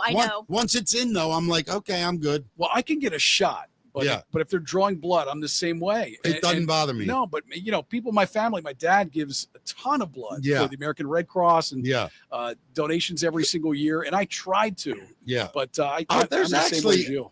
actually a word for There that. is, there is, because every time I go in, I'm I got so it. embarrassed Yeah. because it happens. But it happened to it used to happen to my dad. My dad used to go in and do it. There was Yeah. one time he got his blood drawn and he was driving home and he threw up all over his car. Oh We my called him God. chunks for a year.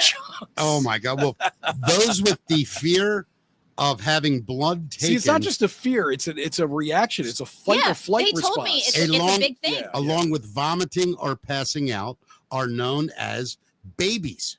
That's the Babies? I thought it was like this really long, There is a word complicated for it. thing. He's pulling your leg. Oh, I was gonna say. There's- Okay. Oh my God. what is the I real was word, gonna Nick? totally Look up the did not real pick word, up on Nick. that. I was gonna say another joke, but I didn't want to do it with Kristy. Oh, believe me, I've got two brothers. There's nothing I haven't heard. Well, try being a dude. Yeah, I mean, yeah. yeah. I cannot. I tell you right now, the blood thing. It doesn't. I don't know why it doesn't bother me, Yeah. but that.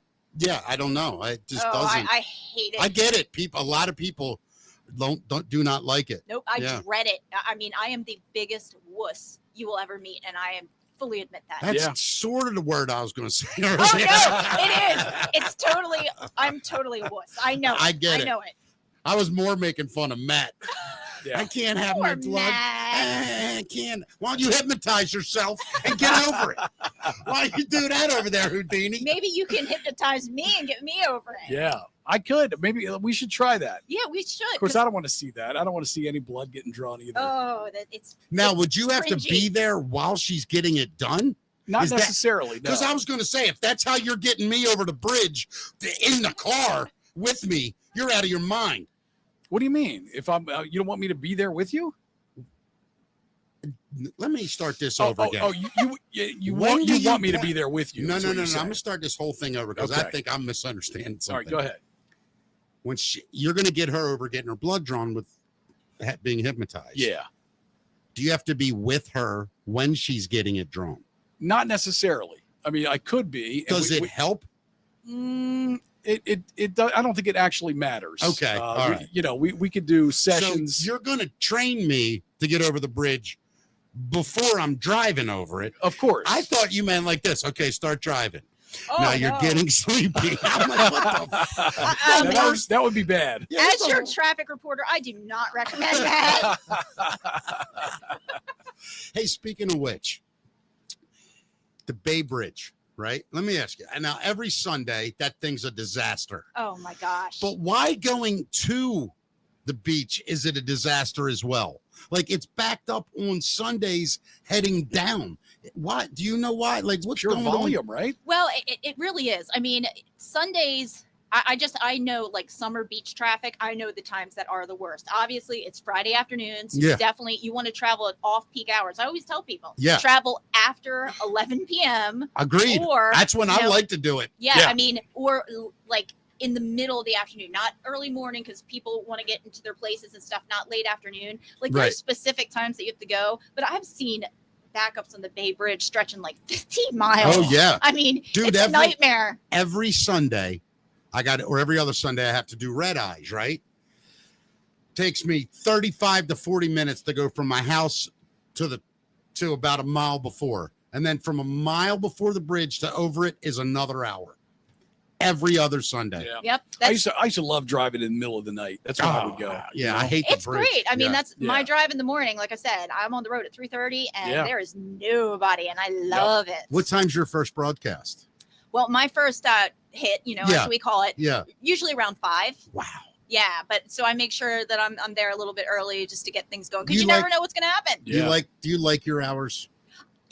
I'm used to them now because Are you though? I took over mornings when I went to Jay-Z in 2011, I was always afternoons. 2020, during the pandemic, I was broadcasting from my basement for a year. That was awesome. That was great. That was so great. But I have since I have teenagers, I make sure I get a nap every day. If I don't get a nap, I am one cranky Kristy. You do not want to be around. I get it. That's what I used to have to do too when I was doing mornings. Did you see the nap? Because I've done mornings, filled in a lot on mornings. And the nap messes up my sleep. Like I'll be wide awake at night. I'll be like, I am not falling asleep till midnight. I was probably the weirdest dad in the world because I wanted to, I would come home and I would get stuff done around the house, whatever I had to do, run errands, do something with my wife, whatever. But the kids would get home from school like 2:30. So at 1 o'clock, 1:30, I would go up in my room because I loved when they got home and they would just run up in my room and wake me up like that. Yeah. It was always like a great thing to wake up to. Yep. So it never really, you know how you take that nap and you're like, oh, but when they're jumping on you, when they're little, I loved it. So and then I would get up and we'd have, 4 or 5 hours at night, until I was dead. And then I had to go to bed. But I enjoyed that part of it where they'd run in and shit. Yeah. And my little one, he was the funniest. The little one, Carlin. Yeah. Oh my, he didn't give a rat's ass. He got into wrestling when he was 5. Man, he would run in the room. I'm dead asleep. And I had a step bench at the foot of my bed. He would, in full stride, jump onto the bench and in the air and just swan dive on me while I was sleeping. Right. I would wake up to him just planting me like a Jimmy Superfly Snuka. It was hilarious. That part I loved. I did like that. Yeah. But I hated the hours. Well, the hours are tough, but as long as I get the naps, like Alex and Madison, they're in sports and Madison does plays and stuff like that. So I get to see all that. Yeah. That's great. But I got to make sure I'm in bed. I got to be asleep by 9:30 at the latest. Yep. And then I get a 2-hour nap. I've got it down to a science. Matt and Kristy, did you guys go to your kids what are they called? Where they sing all them songs and shit at Christmas? You know what I'm talking about, right? Yep. Yeah. Did you guys ever boo? Because like I don't, or like when they have the school band in elementary school, and it's You just booed the kids. they're horrible.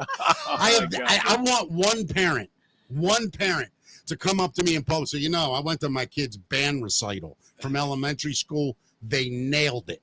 Like, it's the worst shit to listen to as a parent. There's always like 4 kids in the band that are holding it together. And then you hear like the 3 other flute players are just playing another song. They're in a different key. One kid playing the triangles, just like not even paying attention. The crash is late. Like, it's just horrible, right? And then we encourage them by applauding and cheering. And to me, like, I think if we're going to raise better people, we got to start telling them, no, that's not going to cut it. No, you cannot demand applause when all 14 of you are playing something different. I'm not doing it. I am not going to enable your little suck-ass band to think you're good. I just think that would make more sense than enabling these kids. You ruined the Christmas play, to be Mick. awful. Now, Thanks a lot. You ruined the Christmas program. I dare any human being to be at the next Christmas recital, and when that horrible sound starts, and if you think of this, you won't be on the floor laughing, wishing you could just stand up at the top of your lungs going, You know what? boo! Boo! You know, I can honestly say my daughter is in the chorus at her school. Yeah. And they're awesome. No, that's I mean, different. Shut up. Yeah, They're same phenomenal. That's here. different. Yeah. She's a Yeah. teenager. It's a chorus. Oh, you're right. It's a chorus. They did the national anthem at Camden Yards. Dude, last I'm year. talking about the 3 violin players, right? Yeah. You got every school I in think America. you're talking about the little kids. Yeah, it's grade school. Yeah. And then we applaud, and then you read the program, and it says Silent Night is next. And then they play it, and you look at the person next to you, and you go, I thought they were playing Silent Night. And they go, this is. And you go, holy shit, they destroyed this, didn't they? And then you're not allowed to say anything. And then when that awful performance is over, we all have to go, way to go, Billy. Just like we're so proud. He sucked. Billy sucked. He shit the bed, and we're applauding him. Yeah. This is why Mick isn't allowed within 50 feet of schools I anymore. tell you, I know? have not laughed this hard in so long. But I'm going to be honest with you. I did applaud at one of the concerts, like a couple of the concerts, because my kids were always in the chorus, and I was like, Right. when the band was over, I was like, yay, the chorus, yay! Right. Yeah, It's yeah, time yeah, for yeah. my kid. But see, like when they get to the chorus instructor is able to say, I'm sorry, Julie, you're not going to make it, right? Same with baseball, football. But the band, if you just own an instrument, you're in the band. And that's not acceptable. And if it was like, listen, if there were 20 kids and 16 of them had a grip and 4 of them were, just a little off, but they want to be in the band, I could get them on board. But when 18 of them flat out suck and 2 kids are holding that thing together and it barely, I think we're making a big mistake. And that's why we have created a bunch of enabled, entitled little brats that think that they're never wrong. I don't think that Mickey is going to get any MC invitations to any. Grade schools? I don't think so. Nope. I think you just blew your chance. I'll tell you who will have me, though. The Truth Academy. That's right. Let's talk about this guy, guys. All There's a man who's called 911 on his neighbors 647 times just this year. Just in 2025? Yeah. So in 6 months. Florida man, 72-year-old man from 100 Florida. calls a month. That's named 3 Samuel calls a day. Thomas. He was arrested after calling 911 on his neighbors. He claimed someone was shooting an AR-15 rifle into the roadway, but when cops showed up, they only saw a family barbecue happening at the residence with small children at play. Several other neighbors reported that no shooting had taken place. The neighbor said that Samuel has called 911 on them hundreds of times and frequently stops in front of their residence to yell obscenities at her and her family, and he does seem to be a nuisance. According to police records, Samuel has made 3,400 calls to 911 this year alone and 16,000 calls within the last 5 years. Oh, my Lord. It's unclear what all that complaining was about, but 647 of the 3,400 calls this year were targeted at the neighbor having the barbecue.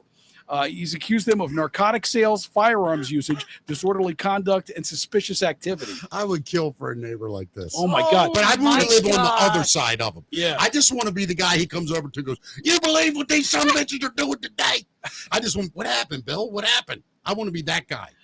You know, it's amazing that they haven't put the guy in jail yet. I mean, Yeah, because he's wasting like a lot of valuable resources. But wait, is any of the stuff true? Anything? Yeah, were any of them I legitimate mean, I don't calls? think so. I think that he I was can't just believe- making these accusations and the police would show up. Yeah, Really? It says Samuel was arrested for stalking and filing a false report. He was also charged with resisting arrest for tussling with the officers when they tried to handcuff him. Police said there was no evidence of any mental health issues. He's just a 911 abuser. Samuel's rap sheet includes multiple battery convictions, DUI, pot possession, disorderly intoxication, passing bad checks, violating probation, and failure to return rented merchandise. Sounds like a upstanding citizen. Yes. Oh, yes. Sounds like a guy Wow. you'd want to live in a neighborhood with your children. Oh, yeah, definitely that guy. Yeah. Yeah, without a doubt. Sounds like a reality show, Yeah. Nightmare Neighbors. Yeah, That's a that would good be show, Nightmare Neighbors, Kristy. I might be onto something. that'd be a great show, actually. I mean, just following that guy Nightmare alone. Neighbors. I saw I was doing a show and I remember I was in this neighborhood in Aberdeen and I saw this banner that said, it was huge, that said, "My neighbor is a Karen." Really? Huge. I have a picture of it. That's hilarious. That is I'll see hilarious. if I can find it. 'Cause My neighbor is a Karen. my neighbor is a Karen. I could not stop There's laughing. a TV show title. My neighbor is a Karen. Yeah, my neighbor is Karen. I've never heard of that. No, that's what he's saying. Yeah. That's a Oh, good TV oh. show title. Oh my gosh. My neighbor is a Karen. Yeah. And I mean, the band. Oh, I found it. So show it to the camera, Kristy. Here. Okay. Yeah, hold that up right here. Matt, are we okay? Yes. Oh, that's hilarious. That Isn't is that so great? funny. Yeah. Oh my God. Thank you, Kristy. I could not stop laughing at that. So What- there's another cop who used a lasso to capture a suspect. It's a deputy in Washington State showed off some impressive roping skills to corral a suspect, and it's clear this wasn't his first rodeo. Police in Pierce County, Washington, responded to a call at a residential property where a man was reportedly threatening his parents with a chainsaw. And then when the deputies arrived, this 32-year-old man ran into the swamp on the property with his chainsaw and refused to come out. So the deputies just waited patiently and remained in a standoff with him for over an hour until a deputy got the idea to put on his cowboy hat and grab a lasso. Seconds later, the chainsaw-wielding man was tied up and dragged out of the swamp. He You was got to be arrested shitting me. and taken to the hospital for a mental evaluation. They lassoed a criminal? Yeah. That's the last time that happened since the Civil War. Oh my God. Dude, can you imagine you go to jail that night? Yo, man, how'd they get you? Man, lasso. Got me with the lasso. That is the least manly way to go. Do you just give up before you get lassoed? You, as a man, you don't want to get lassoed. If I see No. a dude pull Right? a lasso Yeah. out, I Yeah. surrender. Right. Yeah. I'm not run. risking it. If it's the cops and they're like, you come Yeah. out now or I'm going to lasso you. Yeah, I'm coming You out. don't want to be hogtied No. and lassoed by some deputy. Damn. That's crazy. That is, I think the last criminal to be arrested that way was Billy the Kid. I think that was the last Probably one. was. Yeah. Lassoed? Yeah. Lassoed. I would love to have that skill, though.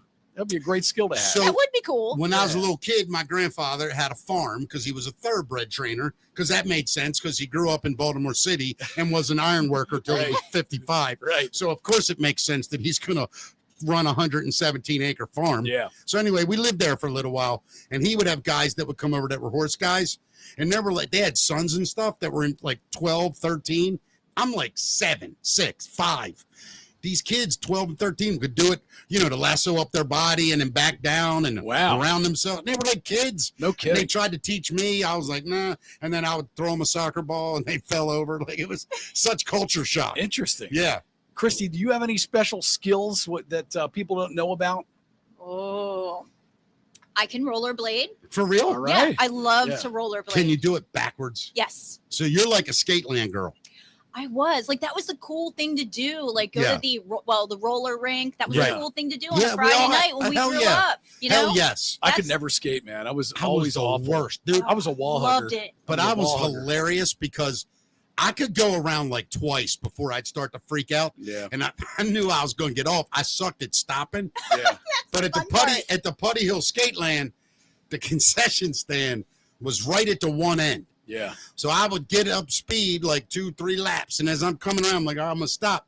I would time where there was like an opening on the wall. And I would just slam into it. But I did it like Kramer, dude, from Seinfeld. Yeah. Because, like, I didn't know how to slow down. So however fast I was going, I would just come up to the wall, and it would be like, bam! And then I would just go like, bam! What's up, everybody? Like, I didn't even acknowledge I'd it. never get up that fast. I was literally hugging the wall. Oh, no, I all could the way get around. up a little bit. Now the kids have those, like, I don't know what you call them. They're almost like walkers. Yeah, No, yeah, they're for not walkers. ice skating. Yeah, For and, ice skating. and if you do it after you're 6 years old, you're a chump. And I'll tell any little kid that if you're 9 out there with a little walker, no, take your lumps, fall down like the rest of us Right. did. Yeah, I didn't never wanna had fall a down. walker, and I fell all the time when I Right. started ice skating. That's what happened with parents. I can't let them fall. I remember my kids were little. This is hilarious. My ex-wife. Yeah. Did you break the mic again? Why does this happen? It's because you're spastic with the microphone, man. I know. Anyway, so my ex-wife, this is hilarious, dude. She would, like, when they were little, at first she was always like wanting them clean.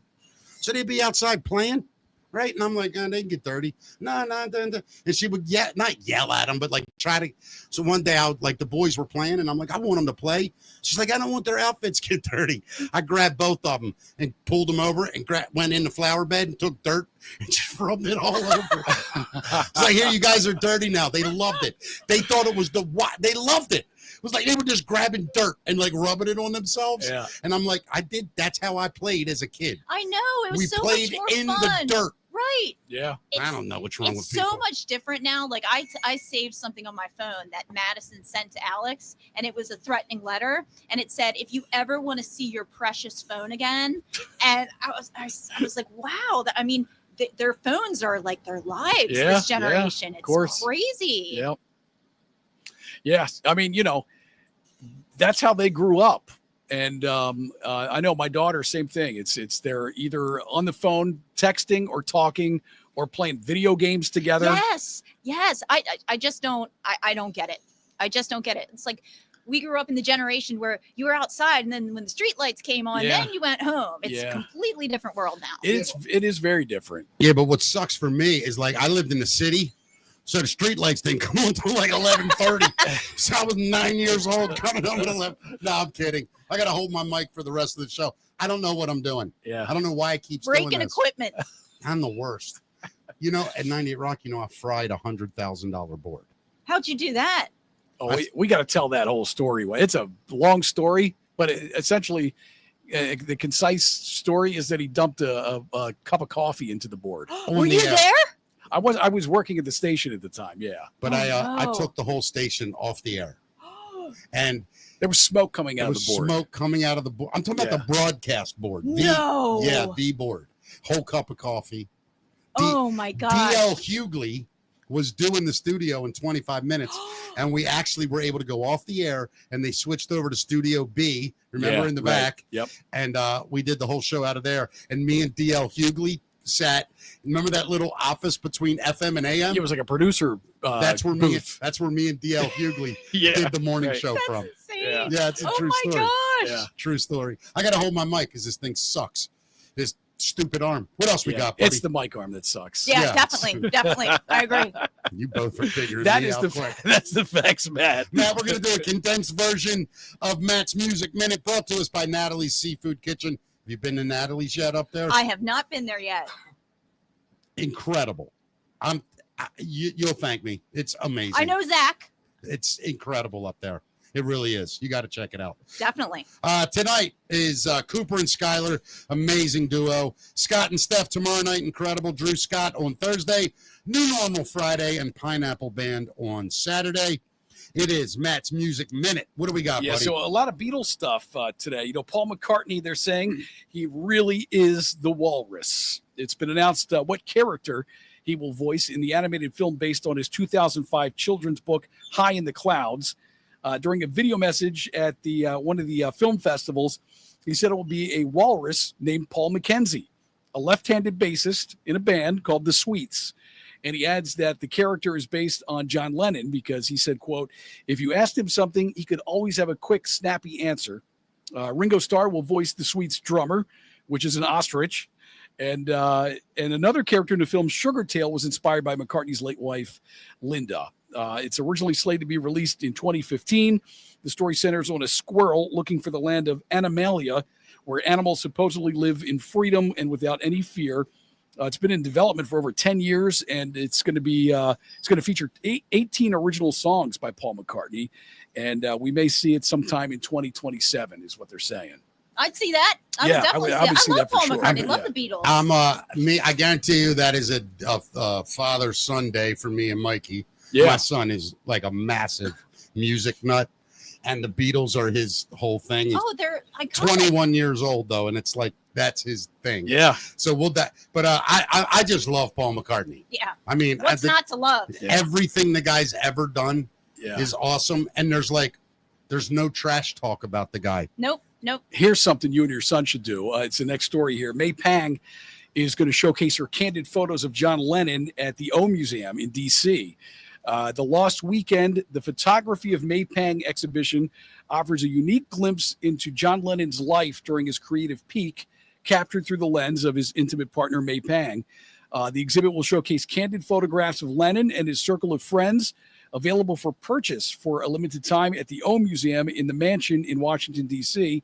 May Pang will present at the exhibit to share stories behind the images and meet with visitors. This event coincides with the digital release of the documentary The Lost Weekend, A Love Story, which provides a comprehensive look at Lennon and Pang's relationship during the 1970s through the eyes of May Pang. Wow, that's pretty cool. Would you guys be interested in that? Yeah, think? I would. I am, and I don't want. Man, I have to ask you an honest question here, though. Yeah. Are you impressed by photographers? Yeah, for sure. You are. Yeah. I don't know enough about it, so I don't want to poo-poo it. But to me, it's like club DJs. Oh, maybe I'm wrong. Come on now. You don't appreciate club DJs either? I just don't understand the art of it. And I'm not insulting it. I don't know I hear DJs say, I'm talking about dance guys, not like rock DJ. That's different. No, that's what I'm talking about. Yeah, the club guys, I played so-and-so last night. And I'm like, what do you mean you played songs? You didn't play anything. You just hit a button. I don't listen, help me. Okay. So, there's different types of DJs too. So I'm going to give you kind of an overview of it all. You're right with some of those DJs in clubs are playing music that has been produced by other people. Yeah. But they're doing their own remixes of these songs in a club A. Okay. It's also in the way they present it. Right. And a lot of these guys are taking these elements and making new music live out of it. It's an incredible skill if you really know what they're doing. Really? That's pretty cool. I didn't know that. You noticed I sat here quiet. Yeah. But at the end of the day, you're still kind of pushing buttons, right? There are different levels. There are guys who go in clubs and they segue songs. Yeah. And some of those guys are great too because they're great at music selection. Yeah. But more impressive is when they're using those decks and effects and things like that as an instrument. It's really incredible what they're able to put I hear together. you. It's just I don't know. I get it. Yeah, if you're not into it and you're just a peripheral, you listen to it peripherally, you don't even know what's going on. I just see them guys like those DJs that do 20,000 seat arenas. Yeah. And I'm like, to watch a DJ? Yeah. That's just interesting to me. I don't know. It's an artist. A lot of those guys that are playing the arenas. What's that dude's name? They are Beachy? they are playing their own music. They're creating their own music. That's their music? Yeah, a lot of them. It is. Oh, okay. I didn't know that. That's pretty cool. Yeah, I didn't know that either. I didn't. Now we learned something here. Not all of them. Like I said, there's different genres and things that DJs will do, but a lot of them sit in the studio and put beats and synth and all this stuff together, and they play it live and they mix it live. I didn't realize that's what it was. I didn't either. All right, what else we got, buddy? So the Beatles' offspring, their sons, have released a new song. Beatles, The Next Generation, coming out with a tune here. It's John Lennon's son, Sean Lennon, Paul McCartney's son, James McCartney. They joined with Ringo Starr's son, Zach Starkey, and his band Mantra of the Cosmos. And Starkey teased their collaboration, which is a song called Rip Off, over the weekend on Instagram. I haven't been able to find the song yet, but I can't wait to hear it. I want to hear that. That's going to be really So cool. the Beatles kids have a band. Yeah. I don't know if they have a band, but they collaborated on this song. Was Sean? You said Sean? Yeah. And the song's not out yet, right? I don't think it is. I've looked around for it, but yeah, it's John Lennon's son, Sean Lennon, Paul McCartney's son, James McCartney, and Zach Starkey, Ringo Starr's son. All they need is they did this with Zach's band called Mantra of the Cosmos. That's got to be so cool, man. Yeah, I bet you that's going to be a great song. I'm really fascinated by it. I'm not going to lie. I want to hear that now. Yeah, I do too. I actually want to hear, and Chris, this may have missed you. Excuse me. My goodness. I want to hear the Paul Stanley, Gene Simmons sons duo. Have you heard that? No, I haven't heard that. But there's all kinds of like rockers, kids who are collaborating. That are going to bring rock music back. Yeah, and I love that. I think that is so Slash's cool. son is a drummer. Yeah. And you got the kids from Stone Temple Pilots. Yeah, they're going to bring it all back, and I can't wait. I can't wait. They just grew up around all that. You know, right. That's their life. Yeah. You know, there was one, the Backstreet Boys. His son was on American Idol and apparently made it really far. I forget which one it was. He was like super talented kid. Yeah, he was great. Yeah. I mean, I can't think of his name. Singer, I take it. Singer? Yes. He got Bailey. Okay. He got really far. Yeah, Matt and I, you're going to be surprised. We don't know a whole lot about the Backstreet Boys. I'm shocked. Yeah, I don't know a ton about it. I admit, I like them. I grew up on them as well. You came right from my wife's channel, like all these TV shows and bands and everything, Seinfeld, all that stuff. Well, she has great taste, Matt, obviously. Yeah, well, you guys would be best friends, of course. before you know it, I'm sure. I like her. I like her already. Do you consider yourself a 90s girl? Are you a 90s girl? I really think that I am. Yeah. Yes, I really do. Because I'm an 80s kid. What do you consider yourself? I don't know, man, because I definitely grew up in the 80s, and there's a lot of 80s stuff I relate to, but also I feel like, my 20s was in the 90s. Right. So I was a young adult in the 90s. So I kind of feel like I relate to both decades. Yeah, me too. Yeah. Because 80s, like you got the Goonies, right. that is one of my favorite movies. Yeah, I absolutely love the Goonies. You got Back to the Future. I mean, you got all these classics from the 80s. Those are my favorites. That you just cannot redo. Yeah. I agree. watched Back to the Future again. But I think you guys are 80s, 90s. I think I'm more 70s, 80s. Yeah. I think that's what like touched me the most. Yep. Like the 90s, I was kind of so busy because that's, I was managing bars, I was performing. So TV shows and music and that stuff was kind of almost like distant to me for a while. But 70s and 80s, I ate it all up. All the music, all the movies, all the TV shows. Well, don't get me wrong. I love 70s music for sure. 60s and 70s. Do you like 70s TV shows? Like All in the Family? For sure. Yeah, I love that stuff. I watch all that reruns. Yeah. Different Strokes was awesome. And Growing Pains wasn't the That's 70s. 80s. That That's was 80s.80s. Wait a minute. Different Strokes was 80s, wasn't it? It was Different Strokes and Silver Spoons. Silver Spoons. I love Silver Spoons. Different Strokes, if I had to guess, probably came out in 79. Growing Pains. Remember Growing Pains? Family Matters with Urkel. Those were all shows that I grew up on. For sure. You guys are a little younger than me, and it shows in that area. Because, like, for me, it was for real. The big shows were Fantasy Island. I loved Fantasy Island. Dukes of Hazzard. Dukes of Hazzard. Dukes of Hazzard, dude. We would come in after every show in school and talk about it all. Of course, dude. Yeah. Greatest show ever. Daisy Duke Daisy Duke jump-started every guy in my neighborhood's puberty. That's a fact. We all jump-started the debut episode of the Dukes of Hazzard. Yeah. And this the Love Boat. Oh, the Love Boat. Yeah, for sure. Yeah, there was so many Dallas. One of the charities that I just did for Hartford Family House, that was our theme this year, the Love Boat. It was really cool. I love Family Ties, Taxi. I mean, these were all my shows. Alex P. Keaton, one of my favorite characters ever. Absolutely. Big Michael J. Fox fan. Same here. Yeah, I love Michael J. Fox. I do. I love that guy. He's the best. Oh, he is. Like everything that he does is just amazing. You ever see him on Curb Your Enthusiasm where he plays himself? I've never seen that. Dude, it's one of the greatest things you'll ever see. Because you know what a dick Larry David is, right? And Michael J. Fox it's incredible. Like what year is this? 5 years ago, 4 years ago. Yeah, because Curb Your Enthusiasm's pretty recent. Maybe a little older than that, but not much. Within 10 years. And it's hilarious. Hilarious. You got to look. It's the season where Larry moves back to New York for a while. I think that might be a show that I might want to try because I haven't seen it. Curb? Do you know who Larry David is, right? Yes. He wrote Seinfeld. I know who he is. My wife Imagine loves Seinfeld. it. Yeah. Imagine that uncensored. Oh, see, I would love that. I It's must gonna have be missed your the new boat. Yeah, I favorite can't believe show. you haven't watched that, No, Kristy. I Oh haven't. my God. Yeah. I haven't. See, I got flaws. I got a lot of them, and that's Well, one of them. Well, that's your biggest. Oh, that Yeah. we've you noticed. get to go home and binge it now. But right? we're looking for a new show to binge. That might be it. It's incredible. Yeah. Yeah. Well, Bon Jovi has played his first full concert. They have, I should say, since 2022.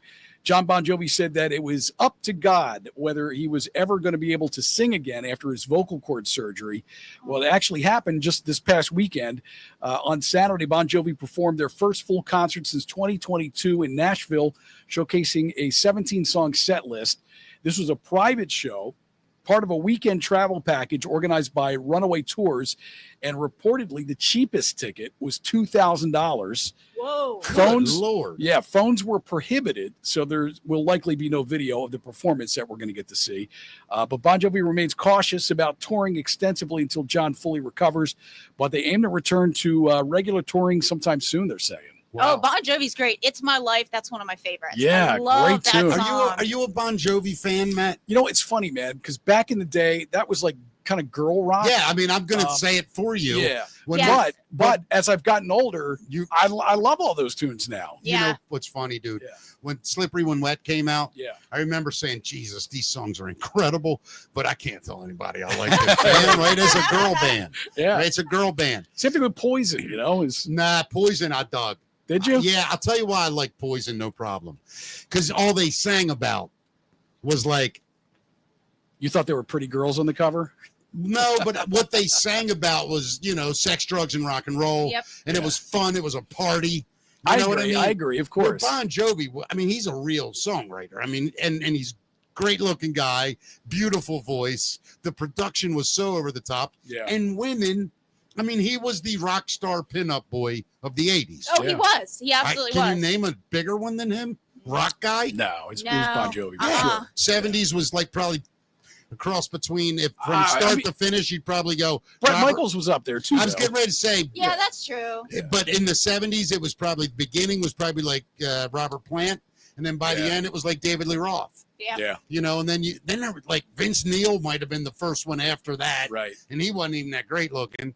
But then you got, John Bon Jovi. Then you got Brett Michaels. Then you got other guys that came in, and that whole good looking lead singer thing took over. But yeah, I mean, John Bon Jovi, Jesus. I mean, what a musician. Yeah. What a dude. I love that guy. It's crazy that he had a scare. He has a scare where he might not even be able to sing anymore. But he's the good thing. He's had a very full career, though. You know what I respect about him? Yeah. Just went gray, white. Didn't Yeah. even give a shit. How old is Bon Jovi now? Probably 65, right Is he? around, maybe 60. Yeah. He looks Three. good. Yeah. Oh, Oh, he's he a looks great great looking for guy. sure. Yeah. Without a doubt. That money doesn't hurt, I'm sure. No. You ever look at Sting? Yeah. That dude's like Fantastic. 104. Well, he takes really good Yeah. care of himself. Yeah, he does. Yeah, I'm not that dedicated to my He's own. doing yoga and meditating every Parents. day, and Yeah. I don't have the patience for yoga. I know it's very popular among a lot of women, but I Here- just yeah. Here's the way I look at my personal appearance, and honestly, like how women perceive me. If in my head, I think that there is still one woman on earth that would say yes to me, I'm not exercising. When I get down to 0 women, I'll make the effort. But if somebody's willing, that means there's somebody for me the way I am. you know what? Don't sell yourself short. You're a good looking guy and you're Well, very talented. I appreciate that, but I'm also 5'3". Let's not. I don't know too many women sitting around the table going, I love a guy that's funny and smart and talented, but I hate them when they're like as tall as my kids. Like, I hate that. So if I can find a girl like that, Kristy, jackpot. Hey, you know what? They're all listening right now. Oh, Remember, yeah, all 5 of them. Michael J. Fox is also very short. Yeah. Yeah. So is Tom Cruise, Al Pacino, Robert De Niro. I could go down the list. That's right. Of all of us under 5'5" guys. I was surprised about Tom Cruise. I didn't know that. Yeah. Yeah. Well, he's like 5'6", 5'7". I'm not a tall guy, but it's never bothered me. I don't even care. I'm Kevin Hart small. Yeah. I'm small for the small guys in Hollywood. Right. Hey, great things come in small packages. Kristy, Thank I you. love you. And here's another way to think of it, like thinking about being, we're both tiny people. Yeah. So I was thinking about when we were at the beach, and I'm scared of sharks. I admit that.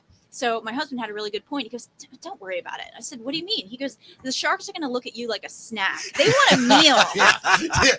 Your husband's got a point. Yeah, I mean, he's right. The sharks will come if they need to floss after they eat someone else. Exactly.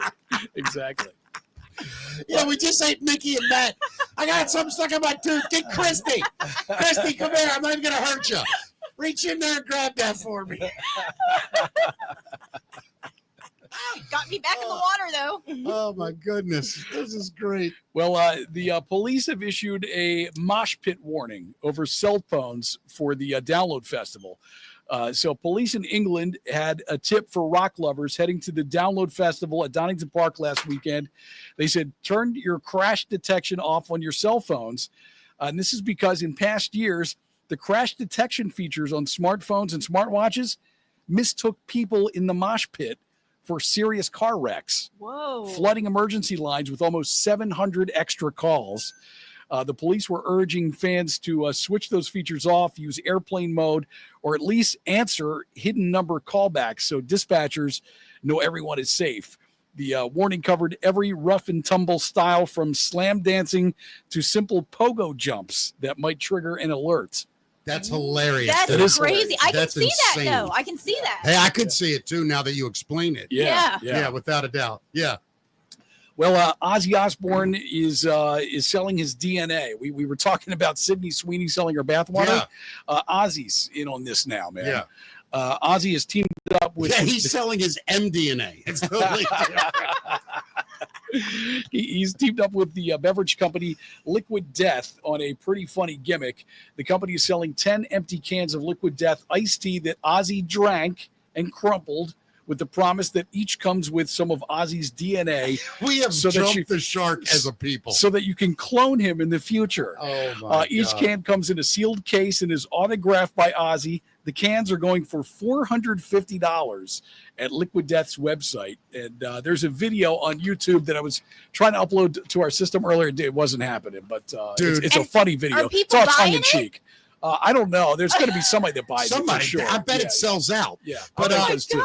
here's what I think's hilarious. Imagine you get it and you figure out how to do it and you have a kid with Ozzy's DNA. Yeah.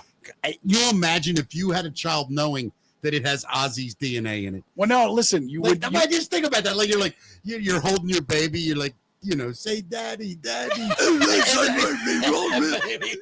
the baby just Ozzy.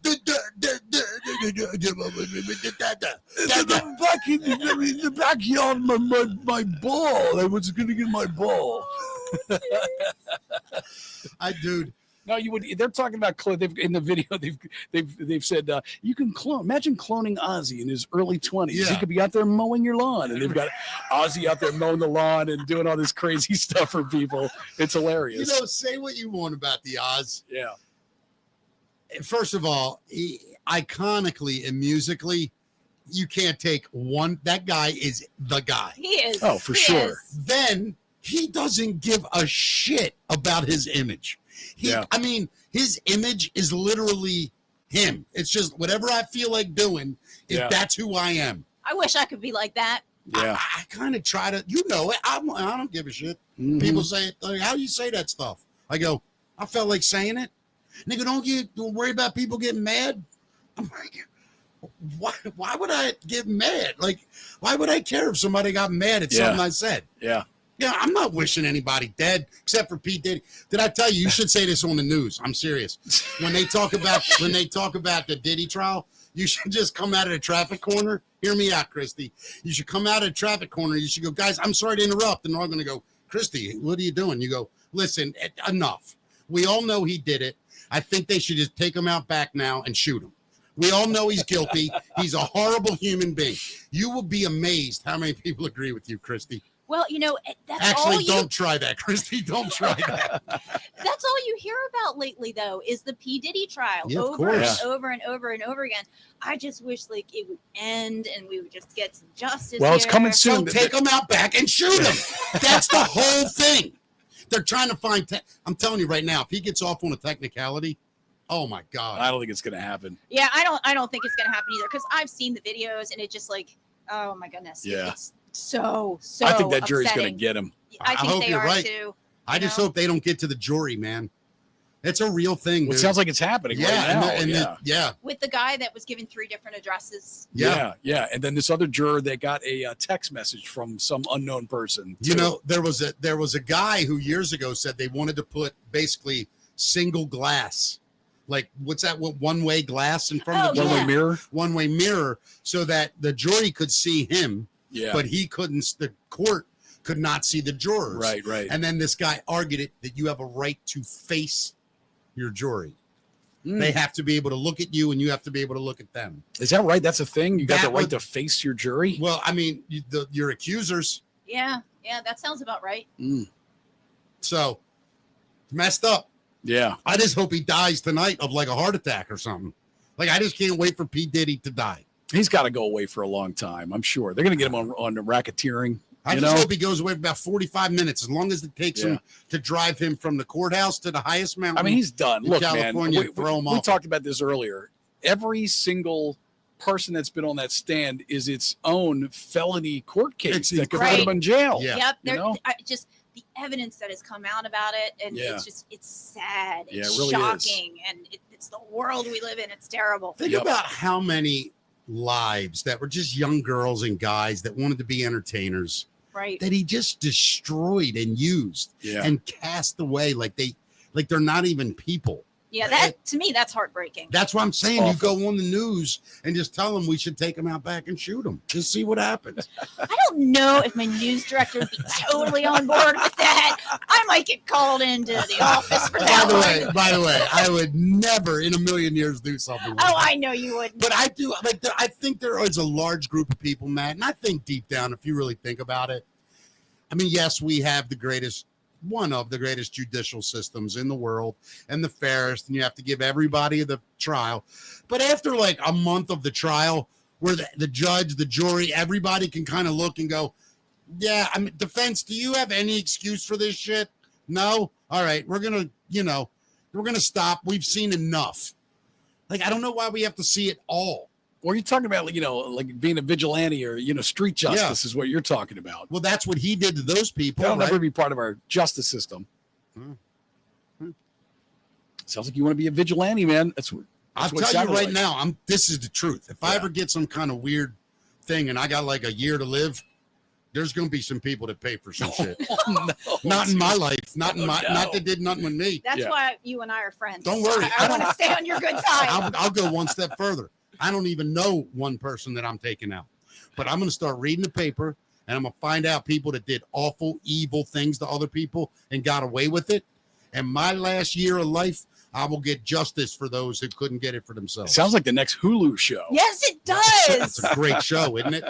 And then you find out at the year they cured my disease.